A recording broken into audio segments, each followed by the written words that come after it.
Hello students, finally टलते NEET का paper हो ही गया।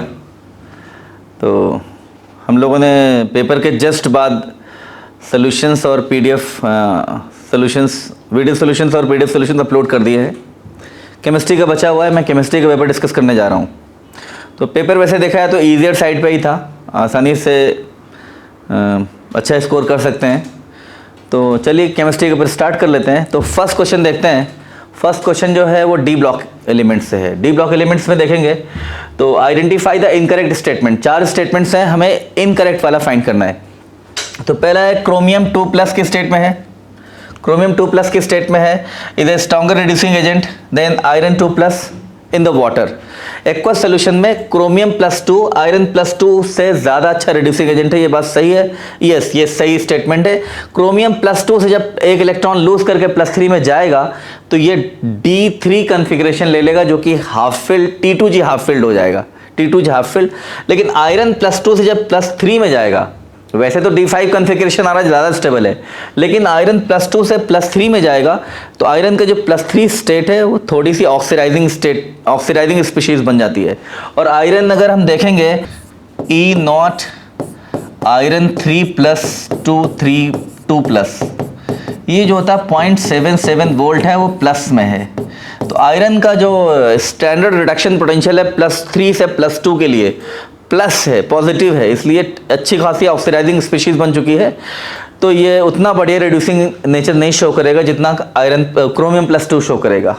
सेकेंड ऑप्शन है the transition metals and their compounds are known for their catalytic activity due to their ability to adopt multiple oxidation states and to form complexes.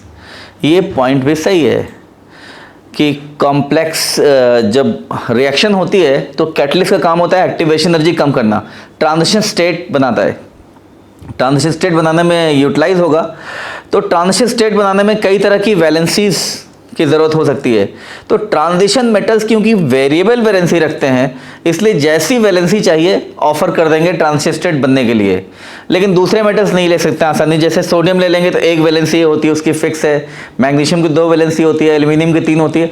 लेकिन transition metals की variable valency है, जैसी valency की need होगी transition state बनाने के लिए वैसी वैलेंसी ऑफर कर देगा, इसलिए एज ए कैटलिस्ट बहुत आसानी से फिट हो जाते हैं। तो दूसरा पॉइंट भी सही है। तीसरा है interstitial compounds are those that are formed when small atoms hydrogen, carbon or nitrogen are trapped inside the crystal lattices of metals। ये पॉइंट भी सही है। जो मेटल का क्रिस्टल लैटिस होता है उसमें जो वॉइड्स होते हैं, उन वॉइड्स में कुछ एलिमेंट्स हैं जो फिट हो जाते हैं और इंटरस्टिशियल कंपाउंड बनाते हैं। उन वॉइड्स में जो आसानी से जो एटम फिट हो जाते हैं वो 4 एटम्स होते हैं। एक यहाँ पर हाइड्रोजन है, कार्बन है, नाइट्रोजन है, बोरॉन भी होता है, वैसे यहाँ 3 ऑप्शन में गिवन है। ये इंटरस्टिशियल कंपाउंड बनाते हैं। लास्ट ऑप्शन है, ये पॉइंट भी सही हो गया है। लास्ट ऑप्शन है the oxidation state of chromium in CrO4 2- and Cr2O7 2- are not same. ये पॉइंट गलत है। क्यों गलत है? अगर यहाँ पर हम क्रोमियम का ऑक्सीडेशन स्टेट निकालेंगे तो x - 8 = -2, x = हो गया +6, और यहाँ क्रोमियम का निकालेंगे 2x - 14 = -2, x = +6 आ गया है। तो दोनों ही प्लेस पे क्रोमियम का ऑक्सीडेशन स्टेट यहाँ पर +6 है, और ये स्टेटमेंट कह रहा है कि ऑक्सीडेशन स्टेट सेम नहीं है। तो हमारा सेलेक्ट करना था इनकरेक्ट स्टेटमेंट कौन सा है, तो चौथा स्टेटमेंट करेक्ट नहीं है। ये पहला क्वेश्चन था। हम सेकंड क्वेश्चन लेते हैं। सेकंड क्वेश्चन भी आसान है। Hydrolysis of sucrose is given by the following reaction, sucrose plus water gives glucose plus fructose if the equilibrium constant, इसके लिए इक्विलिब्रियम कांस्टेंट गिवन है 300 केल्विन पे गिवन है। The value of delta G0 at the same temperature will be. तो delta G0 की value given है, हमें formula पहले से पता है। डेल्टा G0 निकालने का फॉर्मूला हमारे पास होता है -RT ln के इक्विलिब्रियम R की वैल्यू कितनी लेंगे हम? R की वैल्यू ले लेंगे 8.314 होती है, जूल पर केल्विन पर मोल, ये लिखा हुआ है। और टेम्परेचर 300 है, ले लेंगे और इनटू ln, इक्विलिब्रियम कांस्टेंट की वैल्यू 2 इंटू 10⁻13 गिवन है। ये वैल्यू सही है। अब देखते हैं कहाँ कहाँ मैच कर रहा है। माइनस ऑप्शन सिर्फ 2 में है लेकिन चौथे ऑप्शन में इक्विलिब्रियम कांस्टेंट जहाँ 2 है वहाँ 4 गिवन है। पहला ऑप्शन सही है और यूनिट्स भी सही गिवन है। जूल पर मोल पर केल्विन ये यूनिट थी आर की, और टेम्परेचर की यूनिट ये, तो पहला ऑप्शन यहाँ पर सही हो जाएगा। बहुत आसान क्वेश्चन था, फॉर्मूले में सिर्फ वैल्यू पुट करके आपको चेक करना था कौन सा ऑप्शन सही है। तीसरा क्वेश्चन लेते हैं। तीसरा क्वेश्चन है identify the compound x in the following sequence of reactions. पहला क्या किया गया, ये आपका टोलुइन है। टोलुइन का सनलाइट के प्रेजेंस में क्लोरीनेशन किया गया है और उसके बाद हाइड्रोलिसिस किया गया है। हाइड्रोलिसिस के बाद एल्डिहाइड ग्रुप आ गया है। पहली चीज़ तो क्लोरीनेशन से ये तो ऑप्शन बनेगा नहीं, ये तो क्रिएट नहीं होगा। क्लोरीनेशन से ये बन सकता है, ये भी बन सकता है, ये भी बन सकता है, लेकिन एल्डिहाइड आने के लिए हमें किस एक्स के प्लेस पर क्या ले लें कि हमें एल्डिहाइड मिल जाए। एक्स के प्लेस पर हमें ये लेना पड़ेगा। अगर इस कंपाउंड का हम हाइड्रोलिसिस करेंगे तो जहाँ पर 2 क्लोरीन है यहाँ पर 2 OH लग जाएंगे। एक हाइड्रोजन है और 2 OH लगेंगे, और हमको पहले से पता है एक कार्बन पर 2 OH स्टेबल नहीं होते हैं। ये वाटर निकल जाएगा और वाटर निकल के हमें मिल जाएगा एल्डिहाइड ग्रुप मिल जाएगा। तो बेंजल्डिहाइड हमें फाइनल प्रोडक्ट मिल रहा था, लेकिन पूछा गया तो एक्स क्या होगा। एक्स हमारा ये ऑप्शन नंबर ये ऑप्शन नहीं होगा, इससे बनेगा। आई थिंक इससे बन रहा है, इससे हम ऑप्शन नंबर 3 देखेंगे। ऑप्शन नंबर 3 में 2 क्लोरीन है, इसका हाइड्रोलिसिस करेंगे तो ये बनेगा। इसके हाइड्रोलिसिस करेंगे 2 OH आएंगे और वाटर निकल जाएगा। वाटर निकल के हमें एल्डिहाइड ग्रुप मिल जाएगा। तो ऑप्शन हमारा कौन सा सही होगा, थर्ड ऑप्शन सही हो जाएगा। 3 क्वेश्चन हो गए। ये भी क्वेश्चन आसान था, बस हमें देखना था एक्स क्या होगा। बस एक्स में यहाँ पर फाइनल प्रोडक्ट में एल्डिहाइड ग्रुप लगा है। एल्डिहाइड ग्रुप कैसे आएगा, 2 क्लोरीन हटा के 2 OH लगाने थे, 2 OH लग जाएंगे, एक वाटर निकल जाएगा, क्योंकि एक कार्बन पर 2 OH स्टेबल नहीं होते हैं। ठीक है, तो चौथा क्वेश्चन लेते हैं। चौथा क्वेश्चन हमारा है आइडेंटिफाई द इनकरेक्ट मैच। ये क्वेश्चन जो है पीरियोडिक टेबल से है और कुछ एलिमेंट्स हैं, उनके नेम मैच करने हैं। अनिल अनियम, ये हम लोग जानते हैं, अन यूज़ करते हैं 1 के लिए, नील 0 के लिए, अनियम फिर से 1 के लिए। और अनिल अनियम ये क्या, ये सही मैच है? मेंडलीवियम के लिए होता है। यस, ये सही है, ये इंफॉर्मेशन बेस्ड है। ये तो खैर इधर वाला जो नॉमेनक्लेचर है ये तो हम रूल से सीख सकते हैं। ठीक है, हम लोग अन यूज़ करते हैं 1 के लिए, नील यूज़ करते हैं 0 के लिए, और भी by, try, tetra, penta, hepta और सेप्ट यूज़ करते हैं, ऑक्ट यूज़ करते हैं। ठीक है, ये आपको पता होगा। अनिल ट्राइयम ये 103 के लिए होगा। लॉरेंशियम ये भी सही है। अनिल हेक्सियम ये हो जाए सीबर्जियम के लिए होता है। एलिमेंट का एटॉमिक नंबर 106 है, सीबर्ज साइंटिस्ट के बेसिस पर है। अनिल अनियम ये मैच सही नहीं है, this match is not correct. अनिल अनियम जो होता है ये साइंटिस्ट है रॉन्जन, उनके नाम पे है। रॉन्जेनियम एक एलिमेंट होता है, उसके लिए होता है। तो ये चौथा जो मैच है सही नहीं है, 4th मैच सही नहीं है ये वाला आपका। ठीक है, तो ये ऑप्शन हो जाएगा मैच सही नहीं। नेक्स्ट क्वेश्चन ले लेते हैं हम। Which of the following is not correct about carbon monoxide. Carbon monoxide के लिए क्या सही नहीं है, ये भी इंफॉर्मेशन बेस्ड सवाल है। इसमें पहला पॉइंट है इट फॉर्म्स कार्बोक्सी हीमोग्लोबिन, सही है। ये हीमोग्लोबिन के साथ कंबाइन होकर कार्बोक्सी हीमोग्लोबिन बना लेता है। It reduces oxygen carrying ability of blood, ये पॉइंट भी सही है, ये पॉइंट सही है। Carboxy haemoglobin, haemoglobin bond to CO, जब हीमोग्लोबिन CO से कंबाइन होता है तो कार्बोक्सी हीमोग्लोबिन बनता है। Is less stable than oxy haemoglobin, ये स्टेटमेंट सही नहीं है। ये स्टेटमेंट सही नहीं है क्योंकि जब कार्बोक्सी हीमोग्लोबिन बनता है हीमोग्लोबिन प्लस CO के कॉम्बिनेशन से, ये बहुत ही स्टेबल कंपाउंड है। इसीलिए कार्बन मोनोऑक्साइड काफ़ी पॉइजनस गैस है। अगर इसको हम इनहेल कर लें तो हीमोग्लोबिन के साथ मिलकर कार्बोक्सी हीमोग्लोबिन जो कि काफ़ी स्टेबल होता है, और इसमें ये हीमोग्लोबिन जब CO से कंबाइन होता है तो ये बहुत डेंजरस रहता है हम लोग के लिए। ठीक है, अच्छा, it is produce due to incomplete combustion, ये सही है, इनकम्प्लीट कंबस्शन में बन जाता है। तो हमारा तीसरा पॉइंट इनकरेक्ट है। बताना था नॉट करेक्ट, तो थर्ड ऑप्शन इसमें सही हो जाएगा। क्वेश्चन नंबर 5 लेते हैं। Which are the following alkane can not be made in good yield by Wurtz reaction. हमको पहले से पता है वुड्स रिएक्शन से हम अल्केन्स बनाते हैं, लेकिन वुड्स रिएक्शन में एक पॉइंट हमने ये भी पढ़ा है कि वुड्स रिएक्शन से ऑड नंबर वाले अल्केन बनाने में प्रॉब्लम होती है। अगर ऑड नंबर का अल्केन बनाते हैं, 2 डिफरेंट अल्काइल हैलाइड लेते हैं तब बनता है, लेकिन यील्ड पुअर हो जाती है। ऑड नंबर का एल्केन बनाने के लिए हमारे पास जो बहुत अच्छा मेथड है दैट इज कुरी हाउस सिंथेसिस। तो इसमें जो ऑड नंबर का एल्केन है वो अच्छी यील्ड में नहीं प्रोड्यूस होगा। वो कौन सा है? नॉर्मल एल्केन में, नॉर्मल हेक्सेन में 6 कार्बन है, ये 2,3 डाइमिथाइल ब्यूटेन ये भी बन जाएगा, आइसोप्रोपाइल हैलाइड लेके बन जाएगा, और नॉर्मल ब्यूटेन भी बन जाएगा। नॉर्मल हेप्टेन नहीं बनेगा, ये गुड यील्ड में नहीं बनाएंगे। इसको बनाने के लिए हम कुरी हाउस सिंथेसिस का यूज करेंगे तो बेटर रहेगा। नेक्स्ट क्वेश्चन हमारा है paper chromatography is an example of. ये भी इंफॉर्मेशन बेस्ड क्वेश्चन है, और ये पेपर क्रोमेटोग्राफी जो है पार्टीशन क्रोमेटोग्राफी का एग्जांपल है। ये बहुत ही आसान सवाल है, इंफॉर्मेशन बेस्ड है, अगर आपने याद किया है तो कर लेंगे आसानी से। क्वेश्चन नंबर 8 देखते हैं। Identify the incorrect statement from the following. 4 statement हैं, फिर से आइडेंटिफाई आपको करना है करेक्ट कौन सा है। इस तरह के क्वेश्चन देखिए बहुत कॉमन हो गए, 4 स्टेटमेंट गिवन है, कौन सा इनकरेक्ट है कौन सा करेक्ट, काफ़ी कॉमन क्वेश्चन। अभी तक 8 क्वेश्चन में 3-4 क्वेश्चन ऐसे ही हो गए हैं। Identify the correct statement from the following. Wrought iron is the impure iron with 4% carbon. ये गलत है। रॉट आयरन सबसे प्योर फॉर्म कार्बन का आयरन का होता है, इसमें कार्बन का परसेंटेज बहुत कम हो जाता है, ठीक है। Blister copper has blistered appearance due to evolution of CO2। CO2 की वजह से नहीं होता है, हमने पढ़ा है ब्लिस्टर कॉपर जब बनता है तो उसमें SO2 के निकलने की वजह से होता है, SO2 निकलने की वजह से ब्लिस्टर्स बन जाते हैं, ना कि CO2।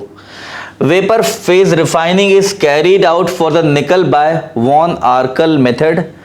यहाँ वॉन आर्कल मेथड नहीं, इनफैक्ट ये मॉन्ड्स प्रोसेस होता है। मॉन्ड्स प्रोसेस की बात चल रही है, ये पॉइंट भी हमारा क्या हो गया है, मॉन्ड्स प्रोसेस इसमें है, ये पॉइंट भी गलत हो गया है। Pig iron can be molted into variety of shapes. 3 point ऊपर के सही नहीं है, तो ऑफकोर्स वैसे भी चौथा पॉइंट सही होना ही है, और यही पॉइंट सही है। चौथा पॉइंट हमारा करेक्ट हो गया है। तो नेक्स्ट क्वेश्चन हम लोग देखते हैं, क्वेश्चन नंबर 9 आ जाएगा।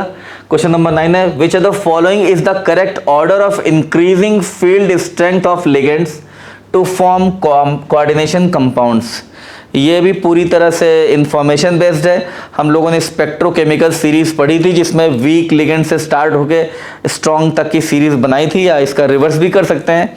वीकेस्ट लिगेंड I- होता है, स्ट्रॉन्गेस्ट लिगेंड लास्ट में CO होता है। ये सीरीज अगर आपको याद है आसानी से हम लोग निकाल सकते हैं, इसमें ऑर्डर बना सकते हैं। आपने देखा था मेनली वो लिगेंड जिसमें कि कार्बन नाइट्रोजन डोनर था, मेनली स्ट्रॉन्ग थे। अदर डोनर जिसमें थे हेलोजन, सल्फर या ऑक्सीजन, ये सब वीक लिगेंड थे।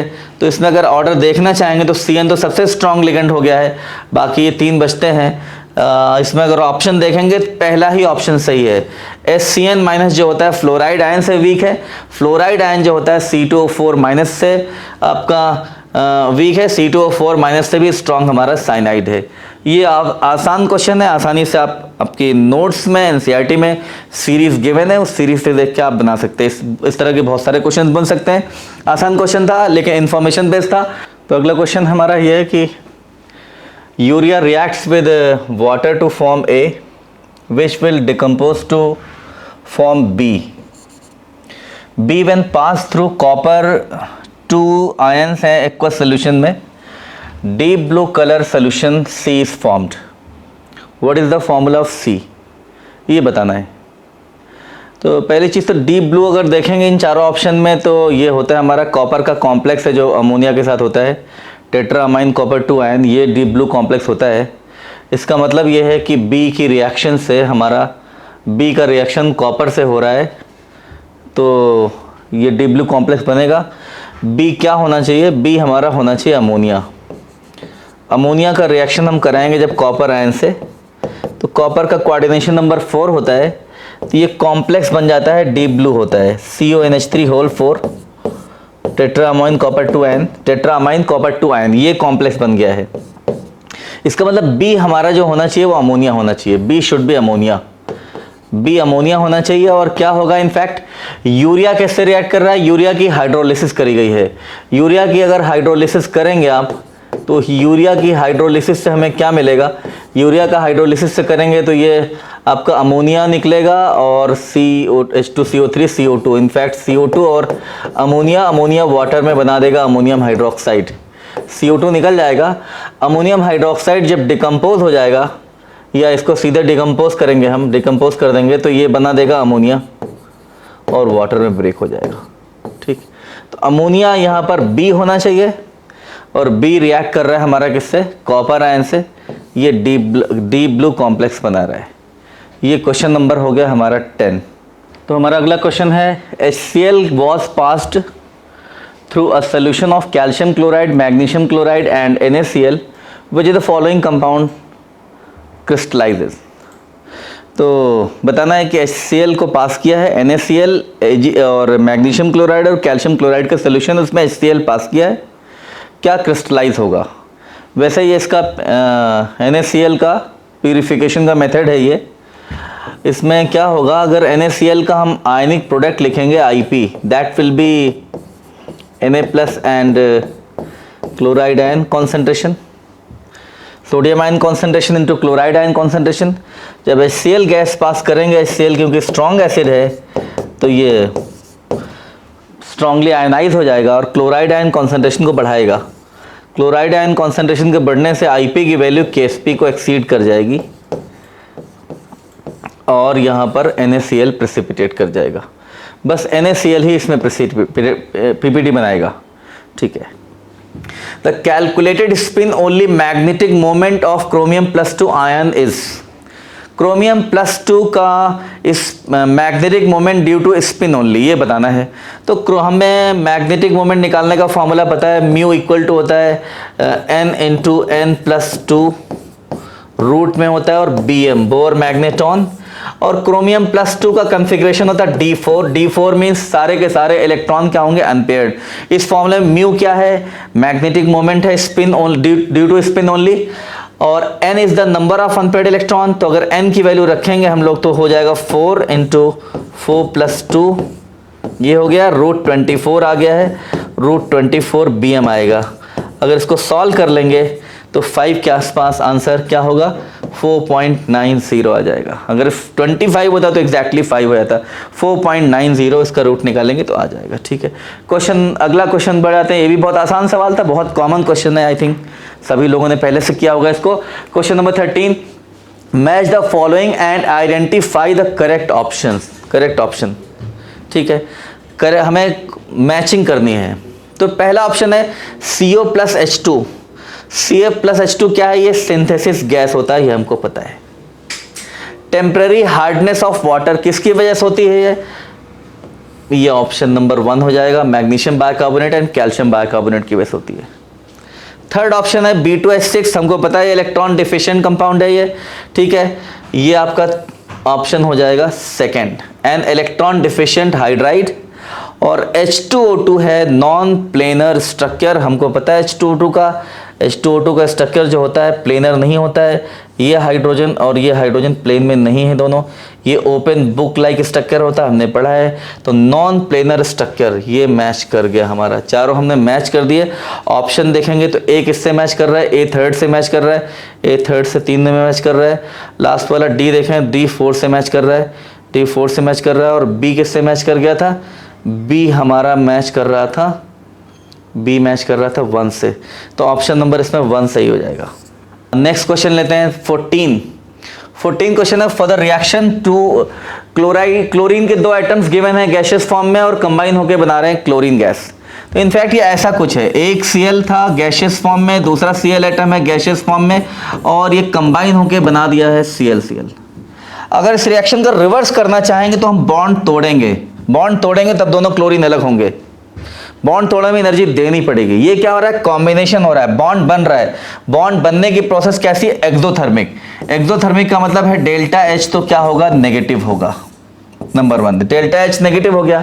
नंबर 2 देखें कि ये तो Cl2 जो बन रहा है गैशियस है, यहाँ गैशियस एटम थे, 2 मोल एटम थे और फाइनली 1 मोल बन गया। तो गैशियस रिएक्टेंट था, गैशियस प्रोडक्ट है, लेकिन नंबर ऑफ मोल कम हो गए ज़्यादा, तो एंट्रोपी क्या हो जाएगी, एंट्रोपी यहाँ पर घट जाएगी। तो एंट्रोपी जो होगी डेल्टा H, ये भी क्या हो जाएगी, ये भी नेगेटिव हो जाएगी। तो कौन सा ऑप्शन सेलेक्ट करना है जिसमें दोनों की वैल्यू क्या हो, नेगेटिव हो, दोनों 0 से कम है। तो कौन सा है, delta H less than 0 and delta S less than 0। चौथा ऑप्शन यहाँ पे करेक्ट हो जाएगा। नेक्स्ट क्वेश्चन लेते हैं हम लोग। नेक्स्ट क्वेश्चन है mixture of N2 nitrogen and argon gases in a cylinder contain 7 gram of nitrogen and N2 and 8 gram of argon. If the total pressure of the mixture of the gases in the cylinder is 27 bar, partial pressure of nitrogen, बहुत आसान सवाल है। Nitrogen का partial pressure बताना है, तो partial pressure of nitrogen क्या होगा, हम फॉर्मूला जानते हैं। पार्शियल प्रेशर होता है mole fraction of nitrogen into total pressure, ये फॉर्मूला होता है। टोटल प्रेशर की वैल्यू हमको पता है, गिवन है, कितना है, 27 है। मोल फ्रैक्शन निकालना है, मोल फ्रैक्शन निकालने के लिए हमको दोनों के मोल्स चाहिए होंगे, तो हम नाइट्रोजन के मोल्स निकालते हैं। मोल्स ऑफ नाइट्रोजन कितने हो जाएंगे, 7 इसका गिवन है, मास अपॉन मोलर मास, इसका मोलर मास कितना होता है, वैसे क्वेश्चन में आई थिंक गिवन है, यहाँ टाइप नहीं हो पाया है। मोलर मास 28 होता है, तो कितना हो गया ये 1/4.25 हो गया, 0.25 हो गया है। मोल्स ऑफ इसके मोल निकालने, आर्गन के निकालने। आर्गन का कितना गिवन है, मोल मास गिवन है 8 ग्राम, और आर्गन का एटॉमिक मास क्वेश्चन में गिवन है 40 गिवन है, यहाँ टाइप नहीं हो पाया लेकिन 40 गिवन है। 8/40 कितना हो गया है, 0.2 हो गया है। तो ये हमारा मोल फ्रैक्शन हो जाएगा। मोल फ्रैक्शन का मतलब हो जाएगा नाइट्रोजन के मोल कितने हो गए, 0.25 हो जाएंगे, और टोटल मोल लिखने हैं, टोटल मोल कितना 0.25 एंड 0.20 कितना हो जाएगा, 0.45 हो जाएगा। 0.45 हो गया है ये। अच्छा चलिए पॉइंट हटा दीजिए, पॉइंट हटा देंगे तो क्या हो जाएगा ये, और इसको हम कैंसिल 5 से डिवाइड करते हैं, 5 और 9 और ये 3 टाइम्स गया, 5 × 3 15 बार आ जाएगा आंसर, 15 बार। सिंपल था, बहुत सिंपल क्वेश्चन, फिर से बता रहा हूँ। नाइट्रोजन का मोल फ्रैक्शन निकालना है, मोल फ्रैक्शन होता है moles of given species upon total number of mole. दोनों के मोल निकालिए, टोटल मोल आपके 0.45 हो जा रहे हैं, और इसमें नाइट्रोजन के मोल 0.25 है इंटू टोटल प्रेशर, ये 15 हो गया है। तो चलिए नेक्स्ट क्वेश्चन लेते हैं। नेक्स्ट क्वेश्चन है On electrolysis of dilute sulfuric acid using platinum electrode, the product obtained at anode will be। तो डाइल्यूट सल्फ्यूरिक एसिड का इलेक्ट्रोलिसिस करना है, तो सिर्फ एनोड पे क्या प्रोडक्ट मिलेगा ये बताना है। और हमको पहले से पता है कि एनोड पे ऑक्सीडेशन होता है। तो अगर डाइल्यूट सल्फ्यूरिक एसिड लेंगे तो ऑक्सीडाइज होने के लिए क्या क्या स्पीशीज़ हमारे पास अवेलेबल है, और इनर्ट इलेक्ट्रोड यूज़ किया गया है, ये भी बताया गया प्लैटिनम है। तो अगर डाइल्यूट सल्फ्यूरिक एसिड लेंगे तो एनोड पे हमारे लिए ऑक्सीडाइज होने के लिए 2 स्पीशीज़ हैं, सल्फेट 2- होगा और वाटर भी होगा। और हमको पता है सल्फेट और वाटर दोनों प्रेजेंट हैं, तो किसका ऑक्सीडेशन होगा, वाटर का ऑक्सीडेशन हो जाता है। वो स्पीशीज़ पहले अगर एक से ज़्यादा स्पीशीज़ ऑक्सीडेशन के लिए अवेलेबल हैं तो वो ऑक्सीडाइज होता है जिसका ऑक्सीडेशन पोटेंशियल ज़्यादा हो। और अगर रिडक्शन में भी ऐसे अगर कई स्पीशीज़ रिडक्शन के लिए अवेलेबल हों कैथोड पे, तो वो स्पीशीज़ पहले कैथोड पे रिड्यूस हो जाती है जिसका रिडक्शन पोटेंशियल ज़्यादा हो। तो अगर देखें तो इसमें ऑक्सीडेशन पोटेंशियल वाटर का ज़्यादा होता है, सल्फेट से काफ़ी ज़्यादा होता है, वाटर ऑक्सीडाइज होगा। तो एनोड पे क्या होगा, एनोड पे देखेंगे हम, एनोड पे वाटर का ऑक्सीडेशन हो जाएगा, और वाटर का ऑक्सीडेशन होगा तो क्या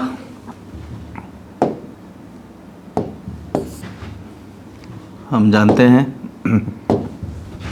कि वाटर का ऑक्सीडेशन होगा।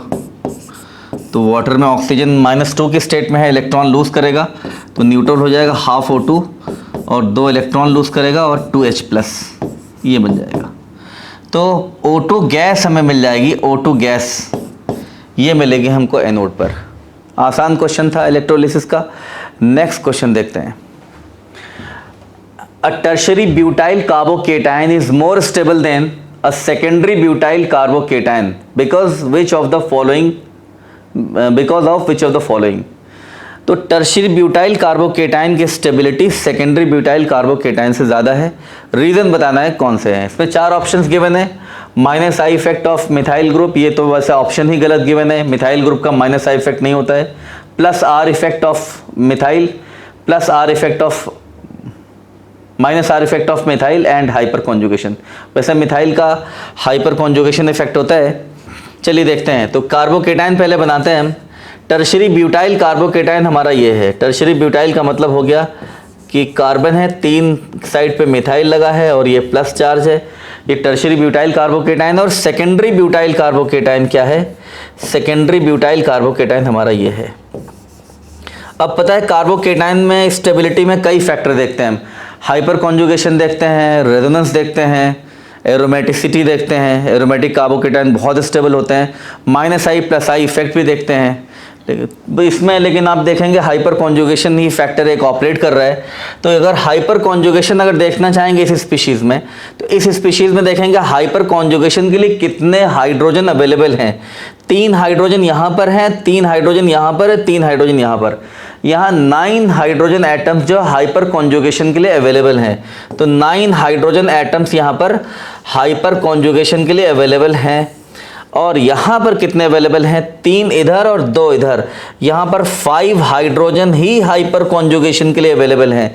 और हाइपर कॉन्जुगेशन से कार्बोकेटाइन की स्टेबिलिटी काफ़ी बढ़ जाती है। इसका मतलब ये ज़्यादा स्टेबल है, कम स्टेबल है, लेकिन रीज़न इसमें जो होगा दैट इज़ हाइपर कॉन्जुगेशन। ये बहुत आसान सवाल था। आई थिंक कार्बोकेटाइन का ईजीएस्ट क्वेश्चन में आएगा। नेक्स्ट क्वेश्चन देखते हैं, question number 18। The following metal ion activates many enzymes, participates in the oxidation of glucose to produce ATP and with sodium is responsible for the transmission of nerve signals।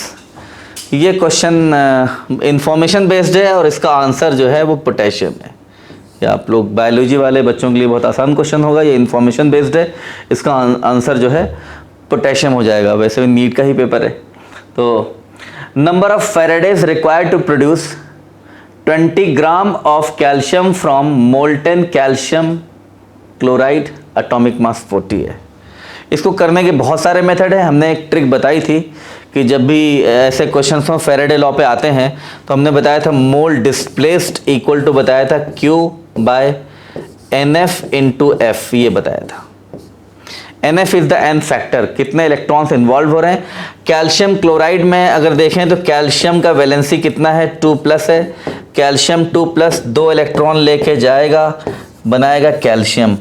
हमें कितना ग्राम calcium obtain करना है? 20 ग्राम। N factor कितना रखेंगे? 2 electron का transfer हो रहा है। मोल के प्लेस पर हम रख सकते हैं।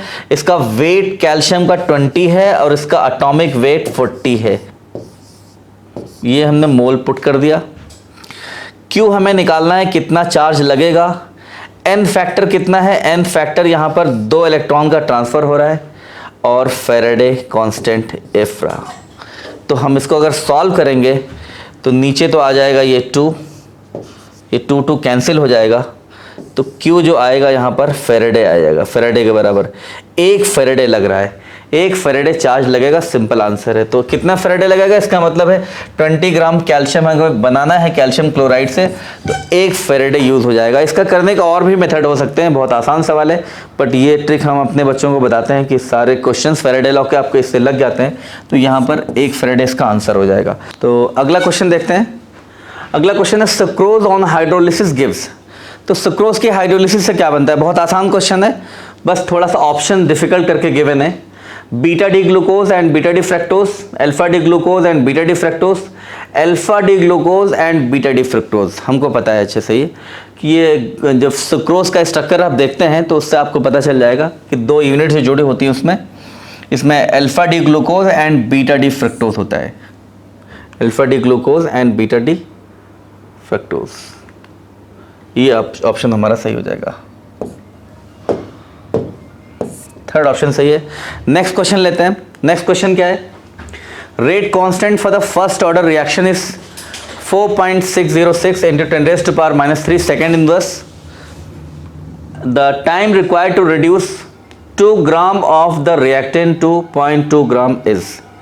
एक रिएक्टेंट को 2 ग्राम से 0.2 ग्राम होने में कितना टाइम लगेगा। फर्स्ट ऑर्डर का ये क्वेश्चन है।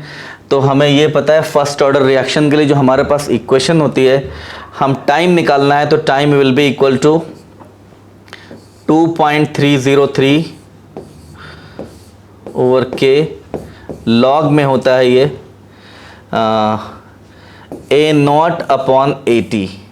A0 initial concentration, 80 final concentration है। बस हमें वैल्यू पुट करना है इसमें। वैल्यू पुट करेंगे तो T will be equal to हो जाएगा 2.303 और K की वैल्यू कितने गिवन है 4.606 इंटू 10⁻⁴ कितना है -3 गिवन है। लॉग में क्या है A0 इनिशियल कॉन्सेंट्रेशन 2 है अपॉन 0.2 फाइनल कॉन्सेंट्रेशन। वैसे ये ग्राम में है लेकिन क्योंकि रेशियो है तो ग्राम हो या मोल हो वो कैंसिल हो जाएगा, यही रहेगा। तो यहाँ से आप देखते हैं कि ये जो वैल्यू आएगी, इनफैक्ट अगर देखना चाहते हैं तो ये वैल्यू जो आ गई 2/0.2, पॉइंट हटाएंगे ये तो हो गया log 10। log 10 की वैल्यू हो गई है 1। बस हमें सिर्फ इतना सॉल्व कर लेना है। तो इतना अगर सॉल्व करेंगे 10⁻³ ऊपर चला जाएगा तो t कितना हो जाएगा, t ऊपर तो हो जाएगा 1000 और इसको आप जब डिवाइड करेंगे इसका जस्ट डबल है तो नीचे आ जाएगा ये 2 आ जाएगा। नीचे अगर 2 आएगा तो ये 2 हो गया है। तो टाइम की वैल्यू सीधे सीधे आ गई है 500 सेकेंड आ गया, 500 सेकेंड। ये आंसर आ गया क्योंकि रेट कांस्टेंट की वैल्यू सेकेंड इन्वर्स में है तो टाइम सेकेंड में आएगा। तो ऑप्शन नंबर हमारा 3rd सही हो गया है। नेक्स्ट क्वेश्चन देख लेते हैं क्या है। नेक्स्ट क्वेश्चन है anisole on cleavage with HI gives. Anisole का क्लीवेज करना है। ईथर का क्लीवेज हम लोग पढ़ चुके हैं कई बार कि ईथर सिमेट्रिकल हो तो कैसे भी क्लीवेज कर सकते हैं। ईथर अनसिमेट्रिकल होता है तो हम लोगों ने कई रूल पढ़े हैं कि SN1 होगा या SN2 होगा, सारा पाथ पढ़ते हैं। लेकिन एनिसॉल के बारे में ज़्यादा कुछ क्वेश्चन हमें ज़्यादा सोचना नहीं है क्योंकि एनिसॉल में हमको ये क्लियर है इस ईथर का HI के साथ क्लीवेज करना है। तो हमको ये पहले से ही पता है कि एनिसॉल ये है आपका। अगर इसका क्लीवेज करेंगे तो ये बॉन्ड तो टूटने का कोई क्वेश्चन नहीं है क्योंकि ऑक्सीजन जो है रिंग के साथ रेजोनेंस में इन्वॉल्व है। यहाँ पर डबल बॉन्ड कैरेक्टर है, ये बॉन्ड नहीं टूटने वाला है। एरोमेटिक ईथर के केस में क्या होता है, हमेशा ये क्लीवेज होता है और जब HI के साथ रिएक्शन करेगा तो इसमें कुछ सोचना नहीं होता है, हमेशा फिनॉल ही बनता है। ये नेगेटिव पार्ट है, ये पॉजिटिव है। H+ इसके साथ जुड़ेगा तो फिनॉल बन जाएगा और मिथाइल आयोडाइड बनेगा। Phenol and methyl iodide is the answer. कौन सा ऑप्शन सही हो जाएगा, ये ऑप्शन हमारा सही हो जाएगा। फर्स्ट ऑप्शन करेक्ट है।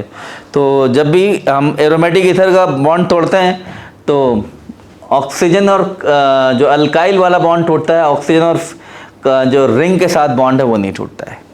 तो चलिए आगे देखते हैं। आसान क्वेश्चन ये भी था।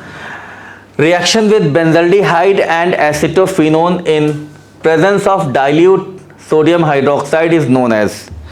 ठीक है, तो बेंजल्डिहाइड है, एसिटोफिनोन है। इसमें हम बेंजल्डिहाइड में देखेंगे, बेंजल्डिहाइड में कोई अल्फा हाइड्रोजन नहीं है। ठीक है, अल्फा हाइड्रोजन नहीं है, बट यहाँ पर केंजारो रिएक्शन नहीं होने जा रही क्योंकि केंजारो रिएक्शन में कॉन्सेंट्रेटेड NaOH लेते हैं और केंजारो में हमें ऐसा एल्डिहाइड चाहिए होता है जिसमें कि अल्फा हाइड्रोजन ना हो। इसमें तो अल्फा हाइड्रोजन नहीं है, लेकिन एसिटोफिनोन एक ऐसा कीटोन है जिसमें अल्फा हाइड्रोजन प्रेजेंट है। दूसरा एसिटोफिनोल लिया गया है, एसिटोफिनोन में अल्फा हाइड्रोजन है। तो सिंपल से पता है यहाँ पर OH- यहाँ से अल्फा हाइड्रोजन निकाल के इनोलेट आयन बनाएगा और फिर इसका इनोलेट इस पर अटैक कर जाएगा तो ये एल्डोल कंडेंसेशन होगा। लेकिन कौन सा वाला, दो डिफरेंट मॉलिक्यूल्स लिए गए हैं तो क्रॉस्ड एल्डोल कंडेंसेशन हो जाएगा यहाँ पर। आसान क्वेश्चन ये भी था, क्रॉस्ड एल्डोल। ये क्वेश्चन भी आपने किया होगा। बहुत सारे क्वेश्चंस वो आ गए हैं जो डायरेक्ट आपके नोटबुक से मिल जाएंगे, आपको कराया गया होगा इनफैक्ट। तो अगला क्वेश्चन हमारा ये है, बहुत आसान सवाल है, इंफॉर्मेशन बेस्ड है। Which of the following is basic amino acid. Basic amino acid आपको बताना है। ये आपका इंफॉर्मेशन बेस्ड क्वेश्चन है, आपने याद किए होंगे जो आपके कोर्स में अमीनो एसिड्स हैं। बस इन चारों में आप देखेंगे तो लाइसिन जो है वो बेसिक अमीनो एसिड है। नेक्स्ट क्वेश्चन है elimination reaction of 2 bromopentane to form pentyne is. इसमें ऑप्शंस कई गिवन है, ये आप अच्छा क्वेश्चन मान सकते हैं, काफ़ी बढ़िया सवाल है। बीटा एलिमिनेशन रिएक्शन है ये, फॉलोज ज़ेडसेव रूल क्या ये है, डिहाइड्रोहेलोजिनेशन रिएक्शन है, डिहाइड्रेशन रिएक्शन है, देखना होगा हमें। तो क्वेश्चन है 2 ब्रोमोपेंटेन का हम करेंगे। 2 ब्रोमोपेंटेन हमारा ये है, 2 ब्रोमोपेंटेन ये रहा, CH2 एंड CH2। पहली चीज तो हम क्या करेंगे, एलिमिनेशन कराएंगे तो ठीक है, एलिमिनेशन कराने पर क्या होगा, पेंटूइन बन रहा है हमारा, प्रोडक्ट पेंटूइन है, प्रोडक्ट हमारा ये रहा CH3 CH double bond CH CH2 and CH3, ये पेंटूइन है, डबल बॉन्ड आ गया है। डबल बॉन्ड तभी आ सकता है जब बीटा एलिमिनेशन यहां पर हो जाए। बीटा एलिमिनेशन में क्या होगा, बीटा एलिमिनेशन में हम देखेंगे कि यहां से ब्रोमीन जाएगा, हाइड्रोजन यहां से भी जा सकता है, तब ये बनेगा पेंट-1इन जो कि कम स्टेबल है। लेकिन अब ज़ेडसेव रूल, जिसको कि हम सेडजेस रूल के भी नाम से जानते हैं, सेडजेस रूल यही कहता है कि ज्यादा स्टेबल एल्कीन जो होगा वो that will be major product, more stable alkene will be the major product elimination में। तो अब अगर हाइड्रोजन यहां से निकालेंगे तो बनेगा ब्यूट पेंट-2इन बनेगा, ये एल्कीन पेंट-1इन से ज्यादा स्टेबल है। तो यहां पर पहली चीज तो ये बीटा एलिमिनेशन का एग्जांपल है, पहला पॉइंट सही है। ज़ेडसेव रूल लगेगा क्या, यस लगेगा कि ज्यादा स्टेबल एल्कीन इसमें जो बनेगी वो मेजर प्रोडक्ट है, इसमें जो पेंट-2इन है दैट इज मेजर प्रोडक्ट है, तो वो आपका ज़ेडसेव रूल के अकॉर्डिंग बनेगा। डिहाइड्रोहेलोजिनेशन रिएक्शन है, यस हाइड्रोजन और हेलोजन निकल रहा है तो डिहाइड्रोहेलोजिनेशन भी हो गया है, लेकिन डिहाइड्रेशन नहीं है। डिहाइड्रेशन का मतलब होता है रिमूवल ऑफ वाटर, यहाँ हाइड्रोजन हेलोजन निकल रहा है तो ये डिहाइड्रोहेलोजिनेशन है, डिहाइड्रेशन नहीं है।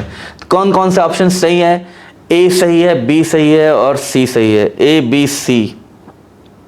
बी डी हो गया, ए सी डी हो गया, ए बी सी पहला ऑप्शन सही है। तो क्वेश्चन नंबर 25 भी हो गया। नेक्स्ट क्वेश्चन लेते हैं। नेक्स्ट क्वेश्चन है an increase in the concentration of reactants of reaction leads to change in. क्या चेंज होगा, ये थोड़ा सा नया क्वेश्चन आप कह सकते हैं, ऐसे क्वेश्चंस कम किए हो शायद आपने या नहीं किया होगा। एक्टिव कॉन्सेंट्रेशन इंक्रीज करने से हमें ये पता है, कॉन्सेंट्रेशन इंक्रीज करने से रेट ऑफ रिएक्शन बढ़ जाता है, ठीक है, रेट ऑफ रिएक्शन बढ़ता है मैक्सिमम रिएक्शंस में, जीरो ऑर्डर में नहीं बढ़ता है, बाकी सब में बढ़ेगा। तो कॉन्सेंट्रेशन इंक्रीज करने से क्या, एक्टिवेशन एनर्जी बढ़ जाएगा। एक्टिवेशन एनर्जी और हीट ऑफ रिएक्शन ये पर मोल के अकॉर्डिंग डिफाइंड है, ये तो नहीं चेंज होंगे। हाँ, कोलिजन फ्रीक्वेंसी बढ़ जाती है, ये आपने पढ़ा होगा, कॉन्सेंट्रेशन बढ़ाने से क्या बढ़ता है, कोलिजन फ्रीक्वेंसी बढ़ जाएगी, इसमें इफेक्टिव कोलिजन्स के नंबर बढ़ जाएंगे, रेट ऑफ रिएक्शन बढ़ जाती है। तो इसमें चौथा ऑप्शन मोस्ट करेक्ट ऑप्शन है। नेक्स्ट देखते हैं इसमें क्या है, number of protons, neutrons and electrons in. ये गिवन है 71 LU 175, ये गिवन है, बहुत आसान क्वेश्चन है। इसमें हमको पता है कि नीचे जो किसी भी एलिमेंट में नीचे एलिमेंट के सिंबल में नीचे जो है ये प्रोटॉन, ये एटॉमिक नंबर होता है, ऊपर मास नंबर होता है। तो एटॉमिक नंबर 71 है, एटॉमिक नंबर यहाँ पर है 71, तो प्रोटॉन का नंबर कितना हो जाएगा, प्रोटॉन का नंबर हो जाएगा 71। इलेक्ट्रॉन का नंबर भी कितना हो जाएगा, न्यूट्रल स्पीशीज में इलेक्ट्रॉन का नंबर भी 71 हो जाएगा।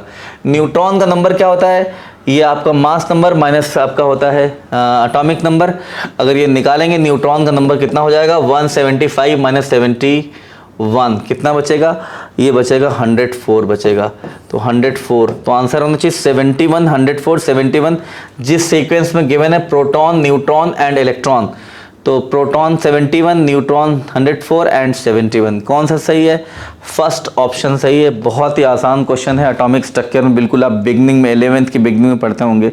इनफैक्ट जो 11th के बच्चे जस्ट एंट्री लेते हैं 10th के बाद, उनके लेवल का सवाल है, बहुत ईजी क्वेश्चन है ये, ठीक है। नेक्स्ट क्वेश्चन हमारा है 28, what is the change in oxidation number of carbon in the following reaction. एक रिएक्शन गिवन है, इसमें कार्बन का ऑक्सीडेशन नंबर बताना है कितना होगा। मीथेन, कार्बन पहले मीथेन के फॉर्म में CCl4 के फॉर्म में पहुंच गया है, तो कार्बन जब मीथेन में, कार्बन का ऑक्सीडेशन नंबर क्या होगा, सब लोग जानते हैं। ज़्यादा इलेक्ट्रोनेगेटिव एटम यहाँ पर कौन है, कार्बन है तो कार्बन पे स्टेट कितना होगा, -4 होगा। और CCl4 में भी हमको पता है कार्बन से 4 क्लोरीन लग गए हैं, तो कार्बन से 4 क्लोरीन लगने पर इलेक्ट्रॉन क्लोरीन की तरफ मूव करेगा, कार्बन 4 इलेक्ट्रॉन लूज करेगा, तो कार्बन का स्टेट हो गया +4। तो -4 से +4 में चेंज हो गया है, -4 to +4। कौन सा ऑप्शन सही है, इसमें ऑप्शन नंबर 3 सही है। क्वेश्चन नंबर 28 हो गया है। नेक्स्ट क्वेश्चन ले लेते हैं हम। नेक्स्ट क्वेश्चन क्या है, मैच द फॉलोइंग। CO एक तरफ ऑक्साइड गिवन है और नेचर गिवन है। CO हमको पता है, CO और N2O दो ये इंपॉर्टेंट ऑक्साइड हैं जो कि न्यूट्रल ऑक्साइड होते हैं, हमको पहले से पता है। CO और N2O, CO और N2O, CO तो न्यूट्रल ऑक्साइड है, तो न्यूट्रल ऑक्साइड का मतलब CO मैच कर जाएगा हमारा, 2 से मैच करेगा, ठीक है, ओके। अब बचा है BaO, barium oxide, barium second group का है, बेसिक होता है ये, तो बेरियम ऑक्साइड तो बेसिक हो जाएगा, कोई डाउट नहीं है। एल्यूमिनियम का ऑक्साइड हम लोग जानते हैं, beryllium, aluminium, zinc, iron, beryllium, zinc, aluminium और टिन, लेड, गैलियम, ये हमारे एम्फोटेरिक मेटल्स हैं। एम्फोटेरिक मेटल्स, ये आपका एल्यूमिनियम का ऑक्साइड क्या हो जाएगा, एम्फोटेरिक हो जाएगा, ठीक है।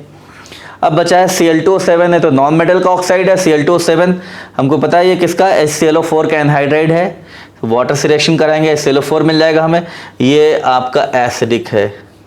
तो चारों ऑक्साइड मैच हो गए। ये भी आसान क्वेश्चन था, ये सारे ऑक्साइड्स हम लोग कई बार पढ़ते हैं, पीरियोडिक प्रॉपर्टी में भी हम लोग पढ़ते हैं कि ऑक्साइड्स का नेचर क्या, बेसिक, एसिडिक और एम्फोटेरिक टाइप के, ये सारा क्वेश्चन तो पीरियोडिक में ही डिस्कस हो जाता है, ठीक है। तो ऑप्शन यहाँ कौन सा हो जाएगा, पहला ऑप्शन किससे मैच कर गया, 2 से, पहला ऑप्शन 2 से मैच कर गया, सिर्फ एक ही में मैच कर रहा है, ये ऑप्शन हमारा सही हो जाएगा, सेकंड ऑप्शन। नेक्स्ट क्वेश्चन देखते हैं, 30th क्वेश्चन है, which the following amine will give carbylamine test. Carbylamine test बहुत आसान टेस्ट है, हम लोगों ने पढ़ा था POC के अंडर, POC चैप्टर में पढ़ा होगा, practical organic chemistry. Carbylamine test amines के लिए होता है, लेकिन ये सिर्फ प्राइमरी अमाइन के लिए होता है। तो देखते हैं चारों ऑप्शन में प्राइमरी अमाइन कौन सा है, ये सेकेंडरी अमाइन है, ये भी सेकेंडरी अमाइन है, और ये हमारा, सॉरी हाँ, ये सेकेंडरी अमाइन है, सेकेंडरी ये टर्शियरी अमाइन हो गया है। प्राइमरी अमाइन हमारे पास सिर्फ एक है, एनिलीन, तो कार्बाइल अमाइन टेस्ट एनिलीन दे देगा, ठीक है। हाय स्टूडेंट्स, आज हम नीट के सोल्यूशन के साथ हैं। आप पेपर कोड E4 के क्वेश्चन नंबर 31 से लेके आगे के सोल्यूशंस में डिस्कस करूंगा। चलिए क्वेश्चन नंबर 31 देखते हैं। क्वेश्चन नंबर 31 है थर्मोडायनामिक्स से, और इसमें बात की जा रही है कि free expansion of an ideal gas. एक आइडियल गैस का फ्री एक्सपेंशन कर रहा है, फ्री एक्सपेंशन मैटर है आइडियल गैस, और एक्सपेंशन जो हो रहा है that is under adiabatic condition. तो देखिए 3-4 क्यूज दिए जा रहे हैं। पहला क्यू है फ्री एक्सपेंशन हो रहा है, दूसरी चीज़ कही जा रही है आइडियल गैस है, और तीसरी बात कही जा रही है कि कंडीशन इज एडियाबेटिक कंडीशन, और हमें कुछ थर्मोडायनेमिक पैरामीटर्स में चेंज के बारे में बात करनी है कि क्यू की वैल्यू कितनी होगी, डेल्टा टी की वैल्यू कितनी होगी, एंड वर्क डन कितना होगा, ठीक है। अब देखो हम एक एक चीज़ से, हम एक एक डेटा से हम बता सकते हैं कि कौन से पैरामीटर की वैल्यू कितनी आएगी। सबसे पहले बात करते हैं फ्री एक्सपेंशन। फ्री एक्सपेंशन का मतलब होता है कि फ्री एक्सपेंशन में, फ्री एक्सपेंशन अगर हो गया किसी गैस का, तो ये सीधा सीधा है कि भैया P external must be equal to 0। P external 0 हो गया। अब अगर P एक्सटर्नल 0 है तो work done equals to -P external into delta V। तो हम फ्री एक्सपेंशन से बोल सकते हैं कि भैया फ्री एक्सपेंशन है तो P एक्सटर्नल की वैल्यू 0 हो गई, और वॉल्यूम कितना भी बढ़ जाए, वॉल्यूम कितना भी चेंज हो, P एक्सटर्नल की अगर 0 है तो वर्क की वैल्यू हमेशा ही 0 आ जाएगी। देन यहाँ बोल सकते हैं कि वर्क वैल्यू भी 0। तो सबसे पहली चीज़ हो गई कि वर्क वैल्यू भी 0। अच्छा, नेक्स्ट आते हैं एडियाबेटिक कंडीशन। अच्छा, एडियाबेटिक कंडीशन, जैसा कि हम सबको पता होगा कि आइसोथर्मल में टेम्परेचर कांस्टेंट रहता है, आइसोबारिक में प्रेशर कांस्टेंट रखते हैं, एंड आइसोकोरिक में वॉल्यूम कांस्टेंट रखते हैं। तो एडियाबेटिक में क्या रखते हैं, तो भाई एडियाबेटिक में हीट एक्सचेंज नहीं होता, सिस्टम एंड सराउंडिंग के बीच में कोई हीट एक्सचेंज नहीं होता। अगर सिस्टम एंड सराउंडिंग के बीच में कोई हीट एक्सचेंज नहीं है तो एडियाबेटिक कंडीशन से बोल सकते हैं कि Q इक्वल्स टू 0, ठीक है। एडियाबेटिक कंडीशन से हम कह सकते हैं कि अगर कंडीशन एडियाबेटिक है तो इसका मतलब हो गया कि Q विल बी 0। अच्छा, अगर Q की वैल्यू 0 हो गई और Q की वैल्यू 0 हो गई, वर्क पहले से 0 है, ठीक है। अब बात करते हैं फर्स्ट लॉ ऑफ थर्मोडायनेमिक्स से। तो फर्स्ट लॉ ऑफ थर्मोडायनेमिक्स से हम बोल सकते हैं कि किसी भी प्रोसेस के लिए delta U equals to Q plus W, और अगर क्यू भी जीरो है डब्ल्यू भी जीरो है, क्यू भी जीरो है डब्ल्यू भी जीरो है। क्यू क्यों जीरो है? तो एडियाबेटिक प्रोसेस है। और डब्ल्यू क्यों जीरो है? क्योंकि फ्री एक्सपेंशन है। तो अगर क्यू और डब्ल्यू दोनों ही जीरो है तो डेल्टा यू कैसा आना चाहिए? तो हम कह सकते हैं कि भाई zero plus zero will be always zero, then delta U will be zero. अच्छा, अब आते हैं ऑप्शंस पे। ऑप्शंस देखिए, Q equal to zero, delta T के बारे में कमेंट कहा जा रहा है कि delta T equal to zero. यहाँ पे भी डेल्टा टी है, इधर पे भी डेल्टा टी, इधर पे भी डेल्टा टी है, और हमने तो भी डेल्टा यू के बारे में बात की है। अब इसको एक्सप्लेन करने के हमारे पास तीसरा क्यू आता है, आइडियल गैस। एक आइडियल गैस के लिए हम कहते हैं कि एक आइडियल गैस के लिए U is a function of temperature only. एक आइडियल गैस के लिए U is a function of temperature only. एक आइडियल गैस के लिए इंटरनल एनर्जी केवल टेम्परेचर का ही फंक्शन है। तो अगर इंटरनल एनर्जी में चेंज जीरो है, if delta U equal to zero, तो अगर डेल्टा यू जीरो हो गया तो डेल्टा टी की वैल्यू भी जीरो होनी चाहिए, यानी डेल्टा टी भी शून्य आ जाएगा। तो एक आइडियल गैस के एडियाबेटिक फ्री एक्सपेंशन प्रोसेस में वर्क फ्री एक्सपेंशन की वजह से जीरो हो जाएगा, एडियाबेटिक होने की वजह से क्यू जीरो हो जाएगा, and the last one delta U के जीरो होने की वजह से यहाँ डेल्टा टी भी जीरो हो जाएगा। ठीक है, चलिए नेक्स्ट क्वेश्चन देखते हैं। हाँ, नेक्स्ट क्वेश्चन नंबर 32 जो है वो मॉलिक्यूलर ऑर्बिटल थ्योरी से एक बहुत ही कई बार पूछा जाने वाला सवाल पूछ गया है। ठीक है, इनमें से कुछ मॉलिक्यूल्स दिए हुए हैं और पूछा जा रहा है कि इनमें से कौन सा मॉलिक्यूल एग्जिस्ट नहीं करता। अब एग्जिस्ट नहीं करता और He2, Li2, C2 and O2 ये चार ऑप्शंस हैं। अब इसको देख के हमें ये सोचना है कि भाई ये कौन मॉलिक्यूल एग्जिस्ट नहीं करता, इसका मतलब है कि कंबाइंड स्टेट में ऐसे कौन सी स्पीसीज एग्जिस्ट नहीं करती। तो जिन भी स्पीसीज का बॉन्ड ऑर्डर जीरो आ जाए वो मॉलिक्यूल्स कंबाइंड स्टेट में एग्जिस्ट नहीं करेंगी। जैसे हम पहले ये ऑप्शन देखें He2, अगर हम He2 में देखें तो He2 में थ्योरेटिकली अगर He2 मॉलिक्यूल अगर होता है तो उसमें टोटल इलेक्ट्रॉन हो जाएंगे कितने? तो टोटल इलेक्ट्रॉन हो गए इसमें, एक हीलियम में दो होते हैं तो यहाँ पे दो हीलियम के एटम आ गए, so total electrons will be 4। अच्छा, अगर हम मॉलिक्यूलर ऑर्बिटल थियरी के हिसाब से देखें तो अगर इसमें इलेक्ट्रॉनिक कॉन्फिगरेशन लिखना चाहें तो sigma 1s, sigma star 1s, sigma 2s and sigma star 2s। ठीक है, टोटल इलेक्ट्रॉन 4 हैं। अब 4 इलेक्ट्रॉन है तो एक ऑर्बिटल में 2 इलेक्ट्रॉन भरे जाएंगे, तो इसमें हमने 2 इलेक्ट्रॉन भरे, इसमें 2 भर दिए, बाकी के ये सारे खाली हो गए। अब जरा इसका बॉन्ड ऑर्डर कैलकुलेट करें, तो अगर हम इसका बॉन्ड ऑर्डर कैलकुलेट करेंगे तो देखिए बॉन्डिंग में 2 हो गए, एंटी बॉन्डिंग में भी 2 हैं। बॉन्ड ऑर्डर अगर किसी भी मॉलिक्यूल का हमें कैलकुलेट करना हो तो बॉन्ड ऑर्डर कैलकुलेट करने का फॉर्मूला ये आता है कि bonding electron minus anti bonding electron by 2, number of electron in bonding molecular orbital minus number of electrons in anti-bonding molecular orbital by 2। देखिए ज़रा, bonding sigma 1s, anti bonding sigma star 1s, bonding में 2, anti bonding में 2, तो bond order will be 2 - 2 by 2, that is 0, यानी He2 का bond order 0 हो जाएगा। अब He2 का बॉन्ड ऑर्डर 0 हो जाएगा मतलब मॉलिक्यूल में जो दोनों हीलियम के एटम है उनके बीच में कोई बॉन्ड ही नहीं है।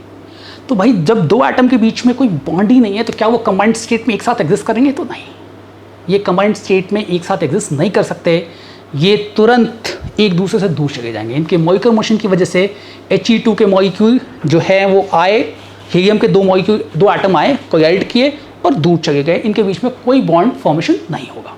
ठीक है, चलिए नेक्स्ट क्वेश्चन देखते हैं। हाँ, नेक्स्ट क्वेश्चन है कि इनमें से नेचुरल पॉलीमर कौन सा है? Which of the following is a natural polymer? तो देखेंगे ये सिस 1,4 पॉलीआइसोप्रीन जो है वो नेचुरल रबर है, और नेचुरल रबर इज इसको बोल सकते हैं कि ये एक नेचुरल पॉलीमर है। ये हो गया पॉलीब्यूटाडाइन एस, यानी buna S. Buna S is not a natural polymer, ये मैनमेड पॉलीमर है। पॉलीब्यूटाडाइन ये भी नेचुरल पॉलीमर नहीं है, एंड पॉलीब्यूटाडाइन एक्रायोनाइट्राइड ये भी ये ब्यूना एस हो गया और ये हो गया ब्यूना एन, ये तीनों 2, 3, 4 ये तीनों जो है वो नेचुरल पॉलीमर्स नहीं हैं, जबकि ये cis 1,4 polyisoprene is a polymer of isoprene, और आइसोप्रीन का जो पॉलीमर हो गया that is natural rubber. So first option को वही बोल सकते हैं कि ये नेचुरल पॉलीमर है। ठीक है, चलिए नेक्स्ट। हाँ, ऑर्गेनिक केमिस्ट्री से an alkene on ozonogenesis gives methanol as one of its products, then structure is methanol। methanol का मॉलिक्यूलर फॉर्मूला हो जाएगा HCHO, और अगर हम इसको देखें तो इसका स्ट्रक्चरल फॉर्मूला ड्रॉ करेंगे तो double bond O H H ऐसा स्ट्रक्चर आ जाएगा।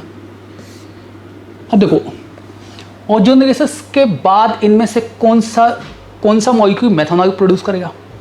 तो देखो ओजोनोजेनेसिस में हम डबल बॉन्ड को कट कर देते हैं, और डबल बॉन्ड को कट करके और यहाँ पे डबल बॉन्ड को कट करके ऑक्सीजन लगाएंगे।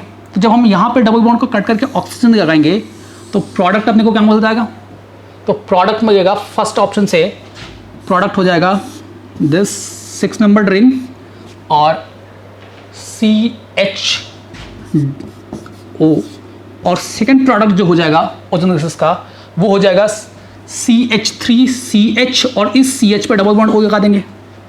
ठीक है, अब इस CH पे डबल बॉन्ड O लगा दिया तो CH double bond O CH3। ये तो कौन सा हो गया, क्या ये मेथनॉल है? नहीं, ये कौन सा है, ये इथेनॉल है या इथेनॉल। ठीक है, चलिए नेक्स्ट देखते हैं ये वाला ऑप्शन। इसमें तो ये वाला डबल बॉन्ड कटेगा। अब ये वाला डबल बॉन्ड कटेगा तो कहीं से मिथेनॉल तो प्रोड्यूस नहीं हो सकता। यहाँ पे क्या करेंगे, इसके डबल बॉन्ड को कट करके CH3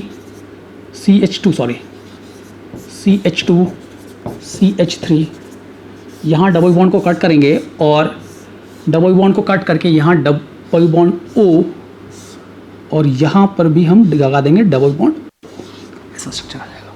ठीक है, इसको देखें थर्ड ऑप्शन। हाँ, थर्ड ऑप्शन में जब हम यहाँ से कट करेंगे तो देखिए, जब हम यहाँ से कट करेंगे तो एक ऑप्शन आ जाएगा ये वाला, और इसके साथ लगेगा double bond O, and second option में CH2 के साथ डबल बॉन्ड O लग जाएगा। ठीक है, तो थर्ड ऑप्शन की जो ओजोनोजेनेसिस का प्रोडक्ट होगा उसको उसमें देखेंगे CH2 के साथ जब डबल बॉन्ड O लगेगा, CH2 के साथ जब हम डबल बॉन्ड O लगाएंगे तो वो तो हो जाएगा मिथाइल, और CH2 के साथ हमने डबल बॉन्ड O लगाया तो वो हो गया मिथेनॉल, और जो रिमेनिंग मॉलिक्यूल है वो हो जाएगा साइक्लोहेक्सेन, ये रिंग, और CH2CH डबल बॉन्ड O। ठीक है, तो एक प्रोडक्ट हो जाएगा 6 नंबर रिंग CH2CHO। ठीक है, अच्छा हाँ, क्वेश्चन में पूछा क्या गया हमसे कि इनमें से कौन सा methanol as one of the product produce करेगा, तो सिंगल एक ही ऑप्शन है, थर्ड ऑप्शन जो मिथेनॉल प्रोड्यूस करेगा। ठीक है, चलिए नेक्स्ट। हाँ, एक और सवाल केमिकल बॉन्डिंग से, और इस बार काफ़ी अच्छा सवाल है। हमें कई सारे कंपाउंड्स दे रखे हैं और पूछा जा रहा है कि इनमें से किन सेट ऑफ कंपाउंड्स में डाइपोल मोमेंट जीरो होगा। काफ़ी बढ़िया सवाल। डाइपोल मोमेंट का जब भी सवाल आता है तो उसमें बहुत सारे क्वेश्चंस अपने आप आ जाते हैं। जैसे अगर हमें अमोनिया बोला है तो हमें अब अमोनिया में ज्योमेट्री सोचनी पड़ेगी, इसका शेप सोचना पड़ेगा, लोन पेयर कितना है वो देखना पड़ेगा। तो सारी चीज़ें, मतलब अगर डाइपोल मोमेंट का क्वेश्चन पूछ दिया तो अपने आप ज्योमेट्री हो गई, हाइब्रिडेशन हो गया, शेप हो गया, और उसके बाद हमें डाइपोल मोमेंट मतलब एक वेक्टर एडिशन करना पड़ेगा सारे बॉन्ड डाइपोल्स का। तो एक बढ़िया सवाल। ठीक है, काफ़ी सारे ऑप्शंस दिए हुए हैं और जीरो डाइपोल मोमेंट। अब देखो, हम चाहे तो एक एक क्वेश्चन, एक सारे ऑप्शंस को चेक करके बता सकते हैं, बट अगर हम इसको नीट में सॉल्व करें और बहुत जल्दी सॉल्व करने की सोचें तो क्वेश्चन को एक बार एकदम अच्छे से पढ़िए कि क्या पूछा जा रहा है। तो इनमें से पूछा जा रहा है कि भैया इनमें से किस सेट ऑफ मॉलिक्यूल्स में जीरो डाइपोल मोमेंट है, मतलब नेट डाइपोल मोमेंट जीरो है। अब देखो 4 4 4 मतलब 100 ऑप्शन है और क्वेश्चन है 4 नंबर का। तो अब सारे ऑप्शन को चेक करके अगर हम सॉल्व करेंगे तो बहुत टाइम लगेगा। दैट्स वाई हम इसमें एलिमिनेटिंग ऑप्शन देखते हैं। जैसे पानी, इस ऑप्शन में पानी दिख गया, पानी तो एक बहुत ही पोलर मॉलिक्यूल है, मतलब ये ऑप्शन तो होना ही नहीं चाहिए। दूसरा यहाँ देखें, बोरॉन ट्राइफ्लूराइड हाइड्रोजन फ्लूराइड HF में H और F का बॉन्ड है और HF तो एक ठीक ठाक अच्छा खासा पोलर मॉलिक्यूल हो जाएगा। वाटर, इस ऑप्शन में वाटर हो गया, वाटर एक अच्छा खासा पोलर मॉलिक्यूल है, water is a polar protic solvent. Next third option water, तो ये तो तीन ऑप्शन ऐसे ही दिख गए जो हमारी आंखों से हमें ये चमक जाने चाहिए कि वाटर, हाइड्रोजन फ्लोराइड और वाटर तीनों ऑप्शन में है, तो भाई ये तीनों नहीं हो सकते, तो ऑप्शन एलिमिनेट करके ये होना चाहिए। चलिए देख भी लेते हैं। Boron trifluoride, boron trifluoride is BF3 और BF3 में बोरॉन के साथ फ्लोरीन के 3 बॉन्ड बनेंगे। बोरॉन के वैलेंस साइड में 3 इलेक्ट्रॉन हैं और बोरॉन ने अगर 3 बॉन्ड बना दिए तो इसमें ज्योमेट्री स्क्वायर कन्वर्ट हो जाएगी और तीनों बॉन्ड इक्विवेलेंट हैं। BF BF बॉन्ड जो तीनों बॉन्ड इक्विवेलेंट हैं और तीनों का डायपोल मोमेंट देखेंगे तो फ्लोरीन की तरफ, इसका भी फ्लोरीन की तरफ और इसका भी हो गया डायपोल मोमेंट फ्लोरीन की तरफ। तीनों वेक्टर्स 120 डिग्री पे, तीन इक्वल वेक्टर्स 120 पे, म्यू नेट भी 0 और म्यू नेट अगर 0 हो गया तो हम ऐसे मॉलिक्यूल को बोल देते हैं कि ये नॉन पोलर है। ठीक है, नेक्स्ट है बेरिलियम डाइफ्लोराइड, BeF2। बेरिलियम के वैलेंस साइड में 2 इलेक्ट्रॉन फ्लोरीन के साथ 2 बॉन्ड बना लिया है, तो यहाँ पर भी कोई लोन पेयर नहीं बचा एंड ज्योमेट्री इज लीनियर और दोनों बॉन्ड आइडेंटिकल हैं, दोनों के डाइपोल आइडेंटिकल होंगे। सो यहाँ पे इसका डाइपोल मोमेंट फ्लोरीन की तरफ हो गया और इसका भी डाइपोल मोमेंट फ्लोरीन की तरफ, दोनों बराबर वेक्टर 180 डिग्री पे एक दूसरे के साथ कैंसिल आउट करेंगे and again mu net will be 0, the molecule will be considered as non polar. ठीक है, बाकी के 2 ऑप्शंस को जरा पीछे आके देखते हैं। कार्बन डाइऑक्साइड एंड 1,4-डाइक्लोरोबेंजीन। कार्बन डाइऑक्साइड CO2, कार्बन के वैलेंस साइड में 4 इलेक्ट्रॉन, ऑक्सीजन डबल बॉन्ड बनाएगा तो कार्बन के साथ दोनों ऑक्सीजन ने डबल बॉन्ड बना लिया, कार्बन का हाइब्रिडेशन हो गया sp, geometry will be linear और दोनों बॉन्ड 180 हो गए और डाइपोल ऑक्सीजन की तरफ आएगा और यहाँ कह सकते हैं कि दोनों डाइपोल एक दूसरे को 180 पे हैं, बराबर हैं, तो सेम जैसा BF2 में जिस वजह से 0 हुआ उसी वजह से यहाँ पर भी 0 हो जाएगा and again mu net is 0, सो ये भी 0 हो गया। ठीक है, नेक्स्ट है बेंजीन टेट्रा 1,4-डाइक्लोराइड, बेंजीन 1,4।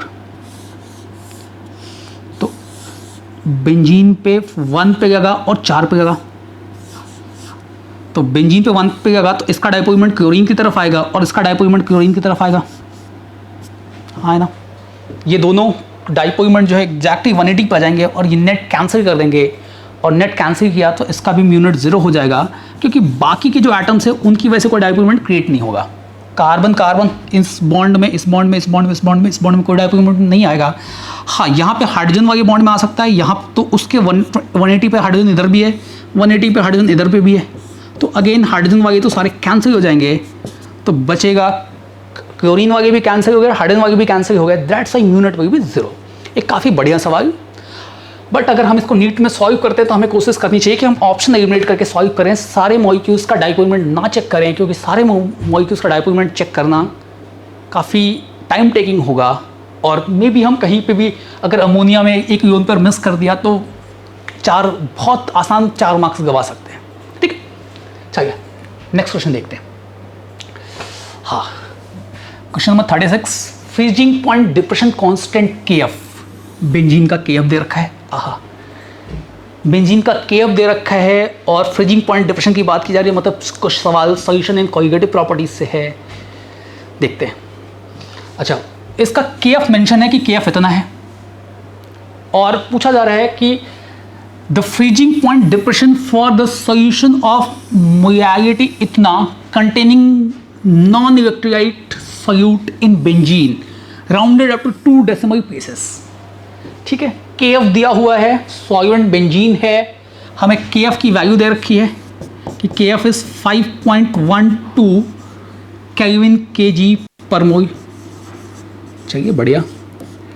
अच्छा, सॉल्यूशन की मोलैरिटी दे रखी है, मोलैरिटी इज 0.078 m और बोल दिया नॉन इलेक्ट्रोलाइट है, तो नॉन इलेक्ट्रोलाइट बोल दिया तो अपने आप एक बात क्लियर होगी कि इसका वांट ऑफ फैक्टर 1 रहेगा, इसका वांट ऑफ फैक्टर 1 रहेगा, ना ये डिसोसिएट करेगा ना ये एसोसिएट करेगा, दैट्स वाई इस कंडीशन में इसका want of factor will be 1।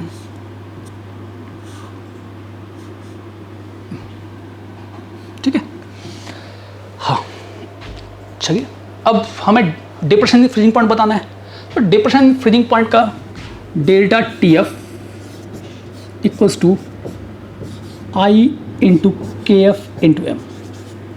Direct लिख सकते हैं और वैल्यू पुट करें, सब्स्टिट्यूशन करना है। आई की वैल्यू 1 है, के एफ की वैल्यू है 5.12 एंड एम की वैल्यू 0.078। अप्रॉक्सीमेट कैलकुलेशन करें तो हम 0.078 को कितना मान सकते हैं, तो 0.8 मान सकते हैं, हाँ ना। 0.078 को थोड़ा सा इंक्रीज करके हम 0.8 मान लिया और 0.8 मान लिया तो 854 और बाकी के तो मतलब पहला डिजिट जो आना चाहिए वो 4 होना चाहिए और हम इसमें इसको 4 मान के करेंगे तो समथिंग 4 मतलब 8 मान के करेंगे, 0.08 मान के करेंगे तो आंसर थोड़ा सा जितना होना चाहिए उससे ज़्यादा आना चाहिए, मतलब ऑप्शन अपना 4 के आसपास आना चाहिए, 0.4 के आसपास आना चाहिए। तो ज़रा इसको पीछे जाकर ऑप्शंस में चेक करते हैं। ऑप्शंस में 4 पहले ये वाला, ये थर्ड ऑप्शन आना चाहिए, ठीक है। या चाहे तो हम एग्जैक्टली कैलकुलेट भी करना हो तो हम मल्टीप्लाई करके कर सकते हैं, बट बेटर है कि हम इसको 5.12 इंटू 0.08 ले गए और 0.08 लिया तो 12 8 जा 108 एंड 8 5 जा 40, तो ये हो गया 41 अप्रॉक्सीमेट आंसर। डेसिमल 4 डिजिट पर गया तो ये 0.4108 आ रहा है, बट हमने इसको 0.08 माना, ये तो गलत है। आंसर इससे थोड़ा सा कम आना चाहिए, तो भैया आंसर आएगा 0.40। हम एग्जैक्ट कैलकुलेशन नहीं करनी चाहिए थी, यहाँ पे 0.08 मान के ही कर रहे हैं, आंसर आ गया। ऑप्शंस काफ़ी दूर दूर हैं, ऑप्शंस देखो 0.2 0.8 0.04 0.06, तो एग्जैक्ट कैलकुलेशन करने की ज़रूरत नहीं है, अप्रॉक्सीमेट कैलकुलेशन करें, जो आंसर आया उसके हिसाब से मार्क करें। चलिए next, again solution and colligative properties, chemical bonding and solution and colligative properties से इस पोर्शन में काफ़ी कॉन्ट्रीब्यूशन है। केमिकल बॉन्डिंग से 2 सवाल देख चुके, सॉल्यूशन एंड कोलिगेटिव प्रॉपर्टीज से भी 2 सवाल। चलिए हाँ, the mixture which solves positive deviation from Raoult's law, Raoult's law से कौन सा मिक्सचर पॉजिटिव डेविएशन एग्जिबिट करेगा। अब देखो राउल्ट्स लॉ होता क्या है, एक बार हम उसको सोच सकते हैं कि अगर हमने एक मिक्सचर लिया जिसमें 2 कंपोनेंट्स हैं, कंपोनेंट 1 एंड कंपोनेंट 2, तो राउल्ट्स लॉ के हिसाब से इस मिक्सचर के ऊपर जो टोटल प्रेशर आएगा या मिक्सचर के ऊपर हर एक कंपोनेंट का जो पार्शियल प्रेशर होगा, कंपोनेंट 1 का partial pressure is proportional to component 1 का मोल फ्रैक्शन एंड कंपोनेंट 2 का जो पार्शियल प्रेशर होगा that will be proportional to component 2 का मोल फ्रैक्शन। या अगर हम इसे टोटल प्रेशर का एक्सप्रेशन निकाल दें तो total pressure equals to P01 x1 plus P02 x2। हम लोगों ने ये थियरी में काफ़ी अच्छे से डिराइव करके देखा होगा, ठीक है। चलिए तो बाकी डेरिवेशन की बात नहीं करते हैं। अब देखो राउल्ट्स लॉ से पॉजिटिव डेविएशन का मतलब हो गया कि किस सॉल्यूशन के केस में टोटल प्रेशर जो आएगा वो इस कैलकुलेटेड प्रेशर से, राउल्ट्स लॉ से जो कैलकुलेट करेंगे प्रेशर उससे ज़्यादा आएगा। तो जिन सॉल्यूशन में टोटल प्रेशर, सॉल्यूशन में एक्सपेरिमेंटली अगर हमने कहा यहाँ पे टोटल प्रेशर, वो टोटल प्रेशर अगर इस कैलकुलेटेड टोटल प्रेशर से ज़्यादा आता है तो हम कहेंगे कि वो सॉल्यूशन कैसा है, तो उस सॉल्यूशन को कहा जाएगा कि वो सॉल्यूशन राउल्ट्स लॉ के हिसाब से जो प्रेशर आना चाहिए उससे ज़्यादा प्रेशर, उसका प्रेशर उससे ज़्यादा है, मतलब वो सॉल्यूशन पॉजिटिव डेविएशन दिखा रहा है, ठीक है। और ऐसा सॉल्यूशन जिसका प्रेशर कैलकुलेटेड प्रेशर से कम आ जाए उसको कहेंगे वो नेगेटिव डेविएशन दिखा रहा है। और ऐसा सॉल्यूशन जिसका टोटल प्रेशर इसके जस्ट बराबर आ जाए वो कहेंगे कि वो एक आइडियल सॉल्यूशन है और वो राउल्ट्स लॉ को ओबे कर रहा है, ठीक है। तो देखिए अब ethanol and acetone, ethanol and acetone का जो मिक्सचर होगा तो ethanol is CH3CH2OH, polar protic molecule, hydrogen bonded है, पहले से हाइड्रोजन बॉन्डेड है। इसमें जब एसीटोन एक पोलर बट नॉन प्रोटिक, इसको मिक्स करेंगे तो इनमें दोनों में फोर्सेस काफ़ी डिससिमिलर हैं, तो डिससिमिलर फोर्सेस की वजह से ये एग्जिबिट करेगा पॉजिटिव डेविएशन, ठीक है। फोर्सेस आपस में डिससिमिलर हैं, मतलब ये इसको मिलाने के बाद इनमें आपस में म्यूचुअल अट्रैक्शन कम हो जाएगा, दैट्स वे इनको वेपराइज होना आसान हो जाएगा और total pressure will be greater than expected या calculated pressure from Raoult's law, ठीक है। ये दोनों बेंजीन और टॉल्यूइन दोनों नॉन पोलर मॉलिक्यूल है, दोनों को मिक्स करेंगे तो आपस में दोनों में ही इंटरेक्शन सिमिलर हैं, दैट्स वाई ये दोनों कैसा डेविएशन, कोई डेविएशन नहीं दिखाएंगे and solution will behave as ideal solution, ठीक है। अच्छा next, acetone and chloroform. Acetone and chloroform again acetone and chloroform. देखो एसीटोन के साथ कोई बहुत स्ट्रॉन्ग फोर्स ऑफ इंटरेक्शन नहीं है, बट जब हम इसमें क्लोरोफॉर्म मिला देते हैं, क्लोरोफॉर्म, तो देखो क्लोरोफॉर्म में क्या है कि क्लोरोफॉर्म में कार्बन से 3 Cl जुड़ा हुआ है। 3 Cl के जुड़ने की वजह से इस कार्बन पे अच्छा खासा डेल्टा पर चार्ज जनरेट होगा और ये हाइड्रोजन पे अच्छा खासा डेल्टा पर चार्ज जनरेट करेगा। और ये जो हाइड्रोजन है ये अच्छा खासा डेल्टा पर चार्ज जनरेट होने की वजह से ये ऑक्सीजन के लोन पेयर के साथ यहाँ पे हाइड्रोजन बॉन्डिंग स्टैब्लिश कर देता है और यहाँ पे H बॉन्डिंग के फॉर्मेशन की वजह से यहाँ पे हो गया क्या, H बॉन्डिंग। अब H बॉन्डिंग के फॉर्मेशन की वजह से यहाँ ये सॉल्यूशन जो है वो नेगेटिव डेविएशन दिखा रहा है। इसका मतलब एसीटोन में कोई हाइड्रोजन बॉन्डिंग नहीं है, केवल एसीटोन, अगर इंडिविजुअल एसीटोन सोचे तो उसमें कोई हाइड्रोजन बॉन्डिंग नहीं है। क्लोरोफॉर्म में कोई हाइड्रोजन बॉन्डिंग नहीं है, बट दोनों को जब मिला दे रहे हैं तो जो मिक्सचर बन रहा है उस मिक्सचर में हाइड्रोजन बॉन्डिंग आ जा रही है, मतलब strong forces of attraction generate हो जा रहे हैं, जिसकी वजह से मॉलिक्यूल का वेपराइज होना मुश्किल हो जाएगा और टोटल प्रेशर जो होगा वो एक्सपेक्टेड प्रेशर से कम आ जाएगा and solution will exhibit negative deviation. ठीक, तो ये वाला पॉजिटिव वाला है, ये आइडियल है और ये वाला नेगेटिव है। एंड क्लोरोमीथेन एंड ईथेन ये दोनों भी बोल सकते हैं कि ये भी आइडियल जैसा ही बिहेवियर दिखाएंगे। ठीक है, फोर्सेस के सिमिलर होने की वजह से ये दोनों भी आइडियल जैसा बिहेवियर दिखाएंगे। चलिए नेक्स्ट, हाँ नेक्स्ट बात करते हैं क्वेश्चन नंबर 38 की। भाई इस बार नीट का पेपर वाकई बहुत ही आसान था, कुछ बहुत ही सीधे सीधे सवाल पूछे गए। एक सवाल अभी आपको आया होगा कि number of neutrons, proton and electron count करा दिए। ठीक है, तो वैसे ही उसमें से एक बहुत ही सिंपल सवाल है और पूछा जा रहा है कि इनमें से किसमें मैक्सिमम नंबर ऑफ एटम्स हैं। ठीक है, और सब कई सारी स्पीसीज दे रखी है, पर सबसे अच्छी बात है कि सब में जो गिवन मास है वो बराबर है। ठीक है, अच्छा मोल्स निकालना होगा, जैसे अगर हमें Ag के मोल्स निकालना हो तो Ag के मोल्स निकालना तो moles of Ag equals to mass upon molecular mass. ठीक है, ठीक है, ये मोल्स आ जाएगा किसका, तो ये मोल्स आ जाएगा। अगर हम यहाँ मॉलिक्यूलर मास रखेंगे तो मॉलिक्यूल्स के मोल्स आ जाएंगे, और अगर हम यहाँ एटॉमिक मास रख देंगे तो एटम्स के मोल्स आ जाएंगे। ठीक है, अब देखो सबका एटॉमिक मास भी प्रोवाइडेड है, 108 20, ये Ag नहीं है, ये Mg है, Mg का 24 एंड ऑक्सीजन का atomic mass 16 and Ag, sorry ये Ag नहीं है, ये Ai है।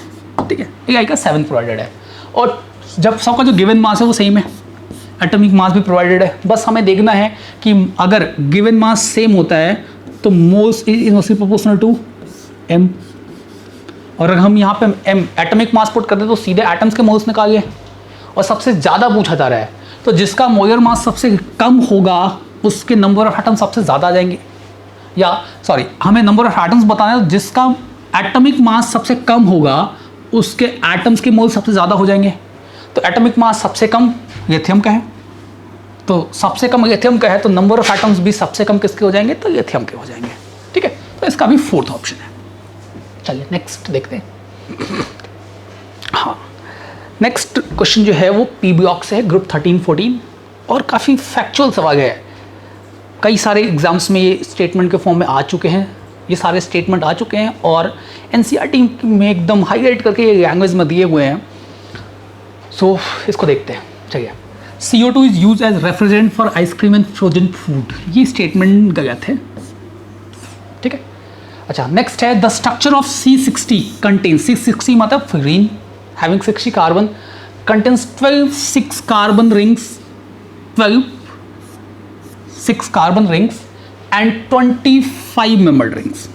ठीक है, फ्लोरीन में बात की जाएगी कि फ्लोरीन C60 का बक मीन्स फ्लोरीन, या इसका फ्लोरीन जैसा स्ट्रक्चर होता है, बकी बॉल्स होते हैं उसमें, फुटबॉल जैसा स्ट्रक्चर होता है, उसमें 5 मेंबर्ड रिंग्स और 6 मेंबर्ड रिंग्स होती है। ये इंपॉर्टेंट फैक्ट है और ठीक है काफ़ी इंपॉर्टेंट फैक्ट है, और इसमें इन्होंने नंबर दे दिया है, एग्जैक्ट एनसीईआरटी की लाइन है। अच्छा, इसमें इन्होंने थोड़ा सा स्विच कर दिया है, ये 12 6 कार्बन रिंग्स नहीं होती, 26 कार्बन रिंग्स होती हैं। अगर यहाँ 26 कार्बन रिंग्स कही जाती एंड 25 कार्बन रिंग्स की जगह कह दिया जाता यहाँ 12 5 मेंबर्ड रिंग्स हैं तो ये ऑप्शन सही हो जाता, but 12 6 carbon rings and 25 membered rings के साथ ये स्टेटमेंट गलत हो जाता है, ठीक है। C60 में 6 मेंबर्ड कार्बन की रिंग्स होती हैं और 12 5 मेंबर्ड कार्बन की रिंग्स होती हैं, ठीक है। तो ये नंबर से इंटरचेंज करते हैं। हाँ, एक बहुत important statement in organic chemistry जियोइड्स में हम इसको एकदम हर बार बताते हैं कि भाई जियोइड्स में तो एक बात तो सब याद रखो कि ZSM5 is use to convert, ZSM5 जो है वो एक जियोइड है and it is use to convert alcohols into gasoline. Alcohol को अगर हमें पेट्रोल में कन्वर्ट करना हो तो भाई ZSM5 एक जियोइड है, उसको एज ए कैटलिस्ट यूज किए थे। एकदम बच्चे को पता होना चाहिए, तो बहुत इंपॉर्टेंट फैक्ट है।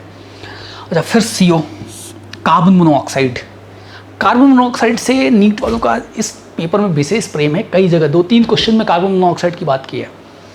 एक कार्बोक्सी हीमोग्लोबिन, यहाँ फिर से CO, और एक और क्वेश्चन है जिसमें CO के बारे में बात की जा रही है, CO बेरियम ऑक्साइड वगैरह के नेचर के बारे में बात की जा रही है। तो CO लग रहा है कि CO काफ़ी फेवरेट है, ठीक है। तो देखिए CO is a colourless gas, बहुत सही बात। CO रंगहीन गैस है और CO is a order gas. CO का कोई कलर भी नहीं है और कोई खुशबू भी नहीं, कोई ऑर्डर भी नहीं है, ठीक है। CO साथ में CO is a neutral gas. और CO के बारे में कुछ कहना हो तो ये भी कह सकते हैं कि भाई CO का स्ट्रक्चर ऐसा है, CO में डाइपोल मोमेंट बहुत कम होता है और साथ में कार्बन ऑक्सीजन के बीच में ट्रिपल बॉन्ड है। CO एक स्ट्रॉन्ग फ्री एजेंट है CO में, और निकल कार्बन या मेटल कार्बोनिल्स में अच्छी खासी बैक बॉन्डिंग होती है, सिनर्जिक बॉन्डिंग होती है। तो ये सारी चीज़ें CO की विशेष थी और इसमें से 3-4 पॉइंट्स तो इसी पेपर में पूछी है, ठीक है। तो अच्छा, अब ज़रा हम इसमें बता दें कि कौन सी स्टेटमेंट करेक्ट है। तो पहला स्टेटमेंट तो करेक्ट नहीं है। दूसरा स्टेटमेंट, अगर ये नंबर्स इंटरचेंज करके दिए होते तो हम कह सकते थे कि ये स्टेटमेंट करेक्ट होते, परंतु ऐसा नहीं है। यहाँ 12 6 मेंबर्ड कार्बन रिंग्स कही जा रही हैं और यहाँ 20 और एक्चुअली यहाँ कहना चाहिए, कुछ लिखना चाहिए 25 मेंबर्ड रिंग्स, ठीक है।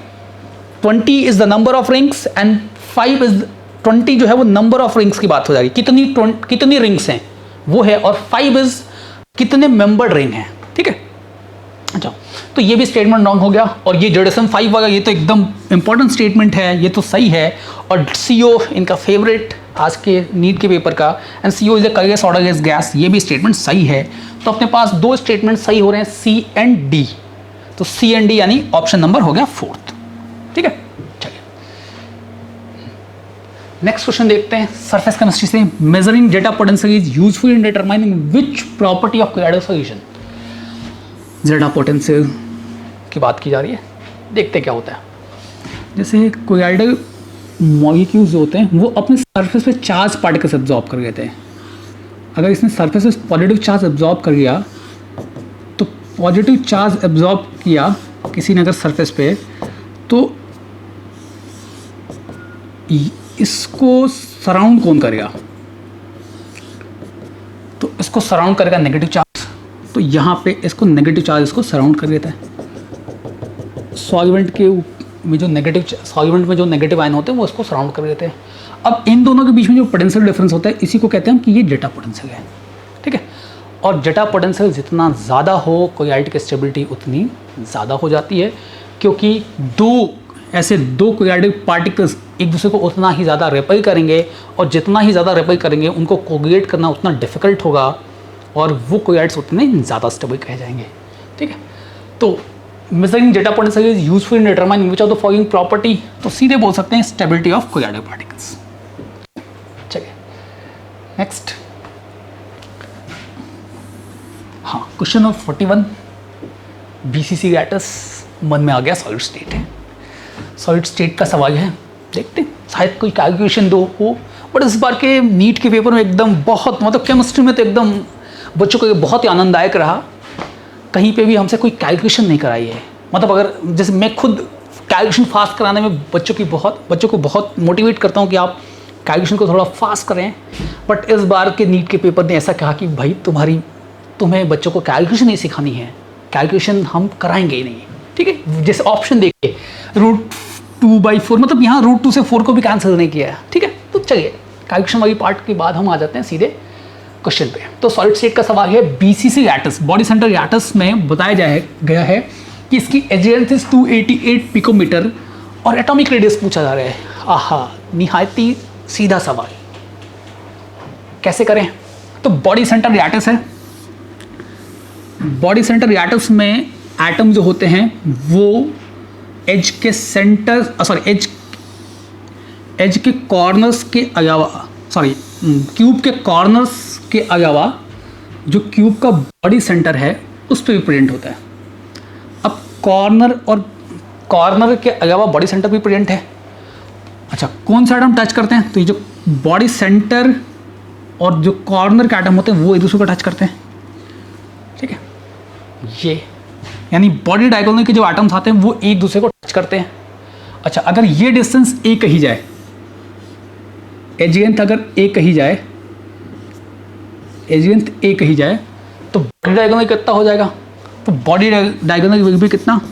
अगर हम एज लेंथ ए कहते हैं तो बॉडी डायगोनल विल बी √3 है। अच्छा, अब देखो बॉडी डायगोनल के कितना एटम टच करेंगे? तो एक तो यहाँ पे बैठा हुआ एटम, एक बॉडी सेंटर का बैठा हुआ एटम और एक इस कॉर्नर पे बैठा हुआ एटम, ये टच करेंगे आपस में। तो कुछ ऐसा दिखेगा कि यहाँ पे बैठा, लाइन थोड़ी ज़्यादा बड़ी आ गई है। हाँ,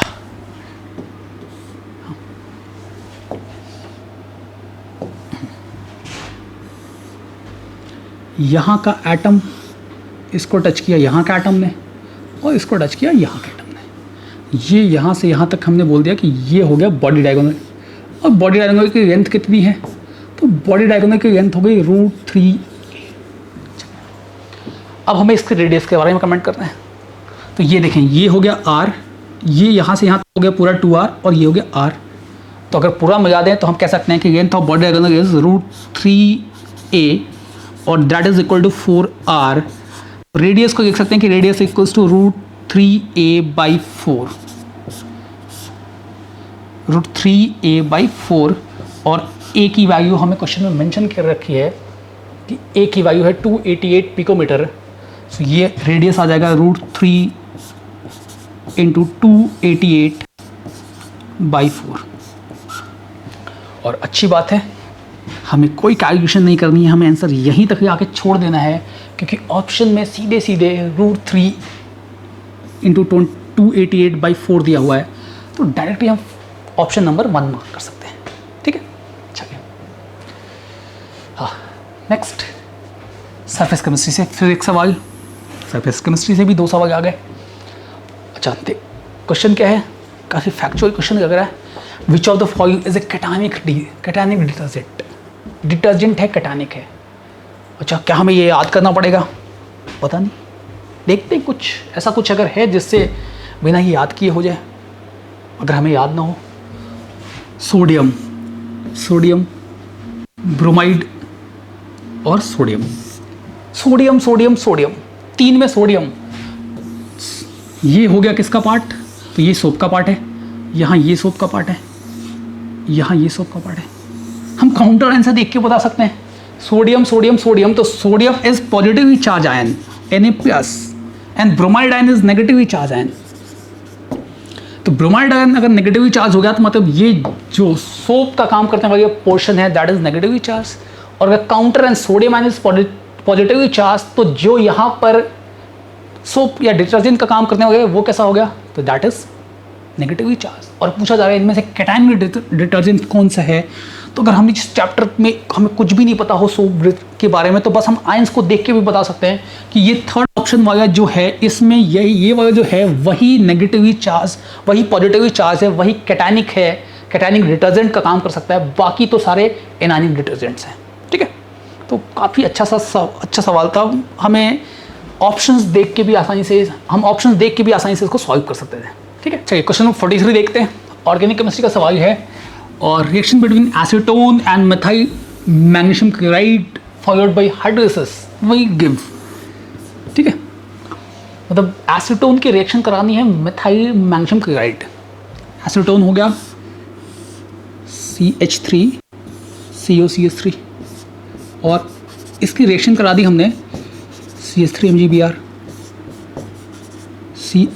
MgBr। कौन सी रिएक्शन दे सकता है इसके साथ?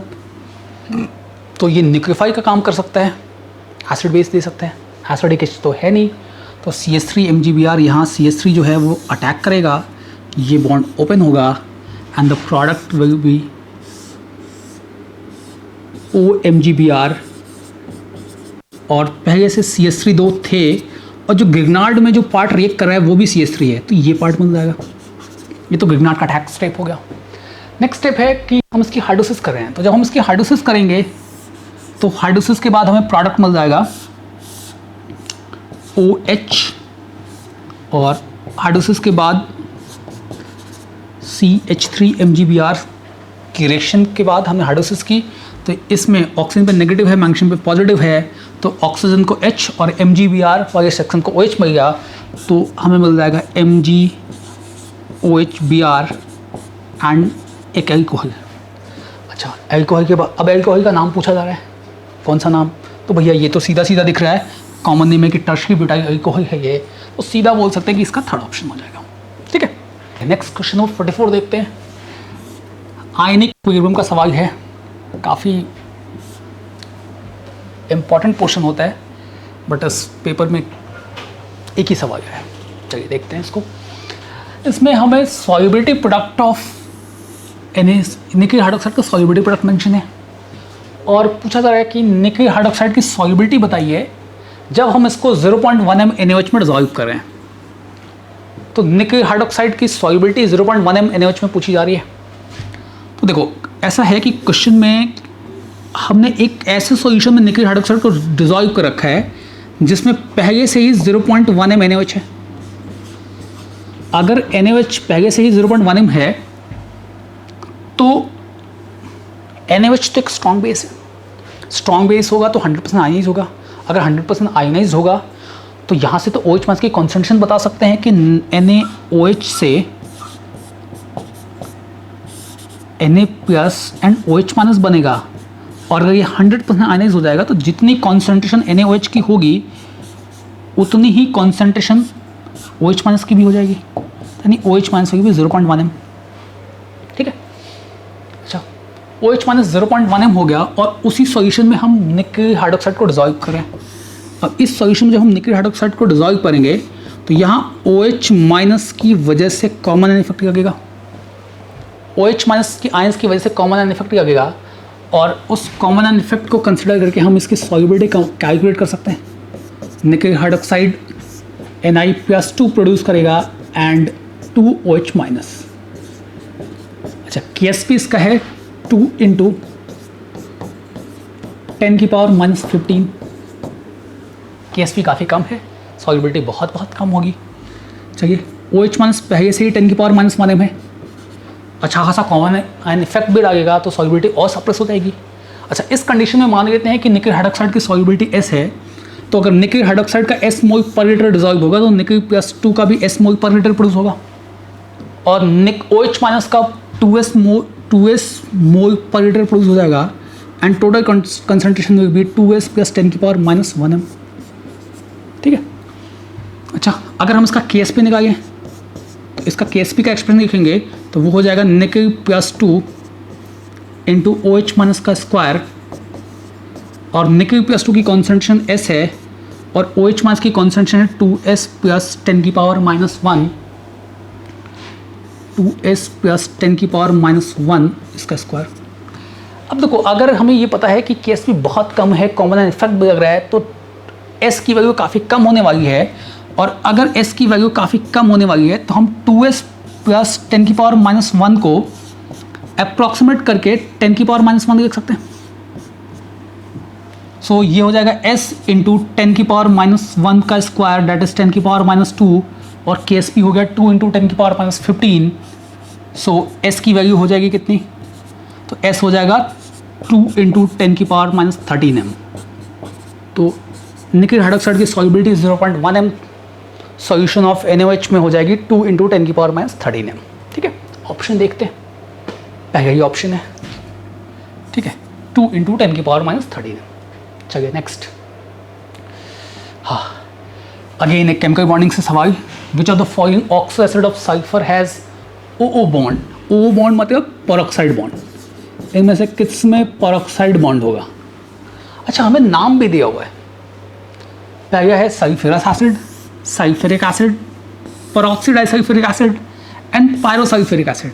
तो अगर पेरोक्सी ग्रुप होगा तो नाम में पर तो आना ही आना चाहिए, नाम में पर भी आ रहा है, तो नाम से हम बता सकते हैं कि भैया ये 3 है। अच्छा, अगर स्ट्रक्चर बनाना चाहें तो sulphurous acid SOH, double bond O and OH, sulphur पे एक यून पर, ये हो गया सल्फ्यूरस एसिड। सल्फ्यूरिक एसिड बनाएं तो सल्फर एक OH, double bond O, again एक OH और एक डबल बॉन्ड O, इसमें कोई पेरोक्सी बॉन्ड नहीं है। पेरोक्सी डाइसल्फ्यूरिक एसिड तो ऑक्सीजन का लिंक होगा यहाँ ये सल्फर के साथ और इधर भी सल्फर के साथ, double bond O, double bond O, OH, double bond O, double bond O, OH, तो यहाँ एक पेरोक्सी बॉन्ड दिख जाएगा। And pyrosulphuric acid will be OH, SOSOH, double bond O, double bond O। Structure making में, chemical bonding में, P block में हमने बहुत जगह पे इनका स्ट्रक्चर देखा है, ठीक है। अच्छा, अगर हम इसको दूसरे बिना स्ट्रक्चर के देखना चाहें तो नाम दिख रहा है, बिना नाम के देखना चाहें तो ऑक्सीडेशन स्टेट देखें, यहाँ ऑक्सीजन स्टेट +4 आ रहा है, यहाँ ऑक्सीजन स्टेट +6 आ रहा है। अगर हम ऑक्सीजन को -2 में, सारे ऑक्सीजन को -2 में मान के देखें तो कैलकुलेट करने पे यहाँ ऑक्सीडेशन स्टेट कितना आ रहा है, तो ऐसा लग रहा है कि कैलकुलेट करने पे यहाँ ऑक्सीडेशन स्टेट +7 आ रहा है। तो सल्फर का तो +7 पॉसिबल नहीं है, इसका मतलब हमने कुछ गड़बड़ कर रहे हैं। और गड़बड़ क्या है कि हम सारे ऑक्सीजन का ऑक्सीजन स्टेट -2 नहीं मान सकते। जो ऑक्सीजन पेरोक्साइड के फॉर्म में होगा उसको ऑक्सीडेशन स्टेट -1 है, और इसी की वजह से यहाँ कैलकुलेट सारे ऑक्सीजन को -2 में मान के जब कैलकुलेट करें तो ऑक्सीजन स्टेट रॉन्ग आ रहा है, ठीक है। तो यहाँ सारे ऑक्सीजन -2 में नहीं हैं, कुछ -1 में है जो पेरोक्साइड का पार्ट है, तो यही ऑप्शन करेक्ट हो जाएगा। इसमें अगर आप देखेंगे तो अगर हम सारे ऑक्सीजन को -2 में मान के देखें तो ये 6 आ रहा है और 6 पॉसिबल ऑक्सीजन स्टेट है, सो ये यहाँ पे पेरोक्साइड लिंक नहीं होगा। Third option is the correct option, ठीक है। चलिए, ये रहा आज के पूरे नीट के पेपर का डिस्कशन। Thank you.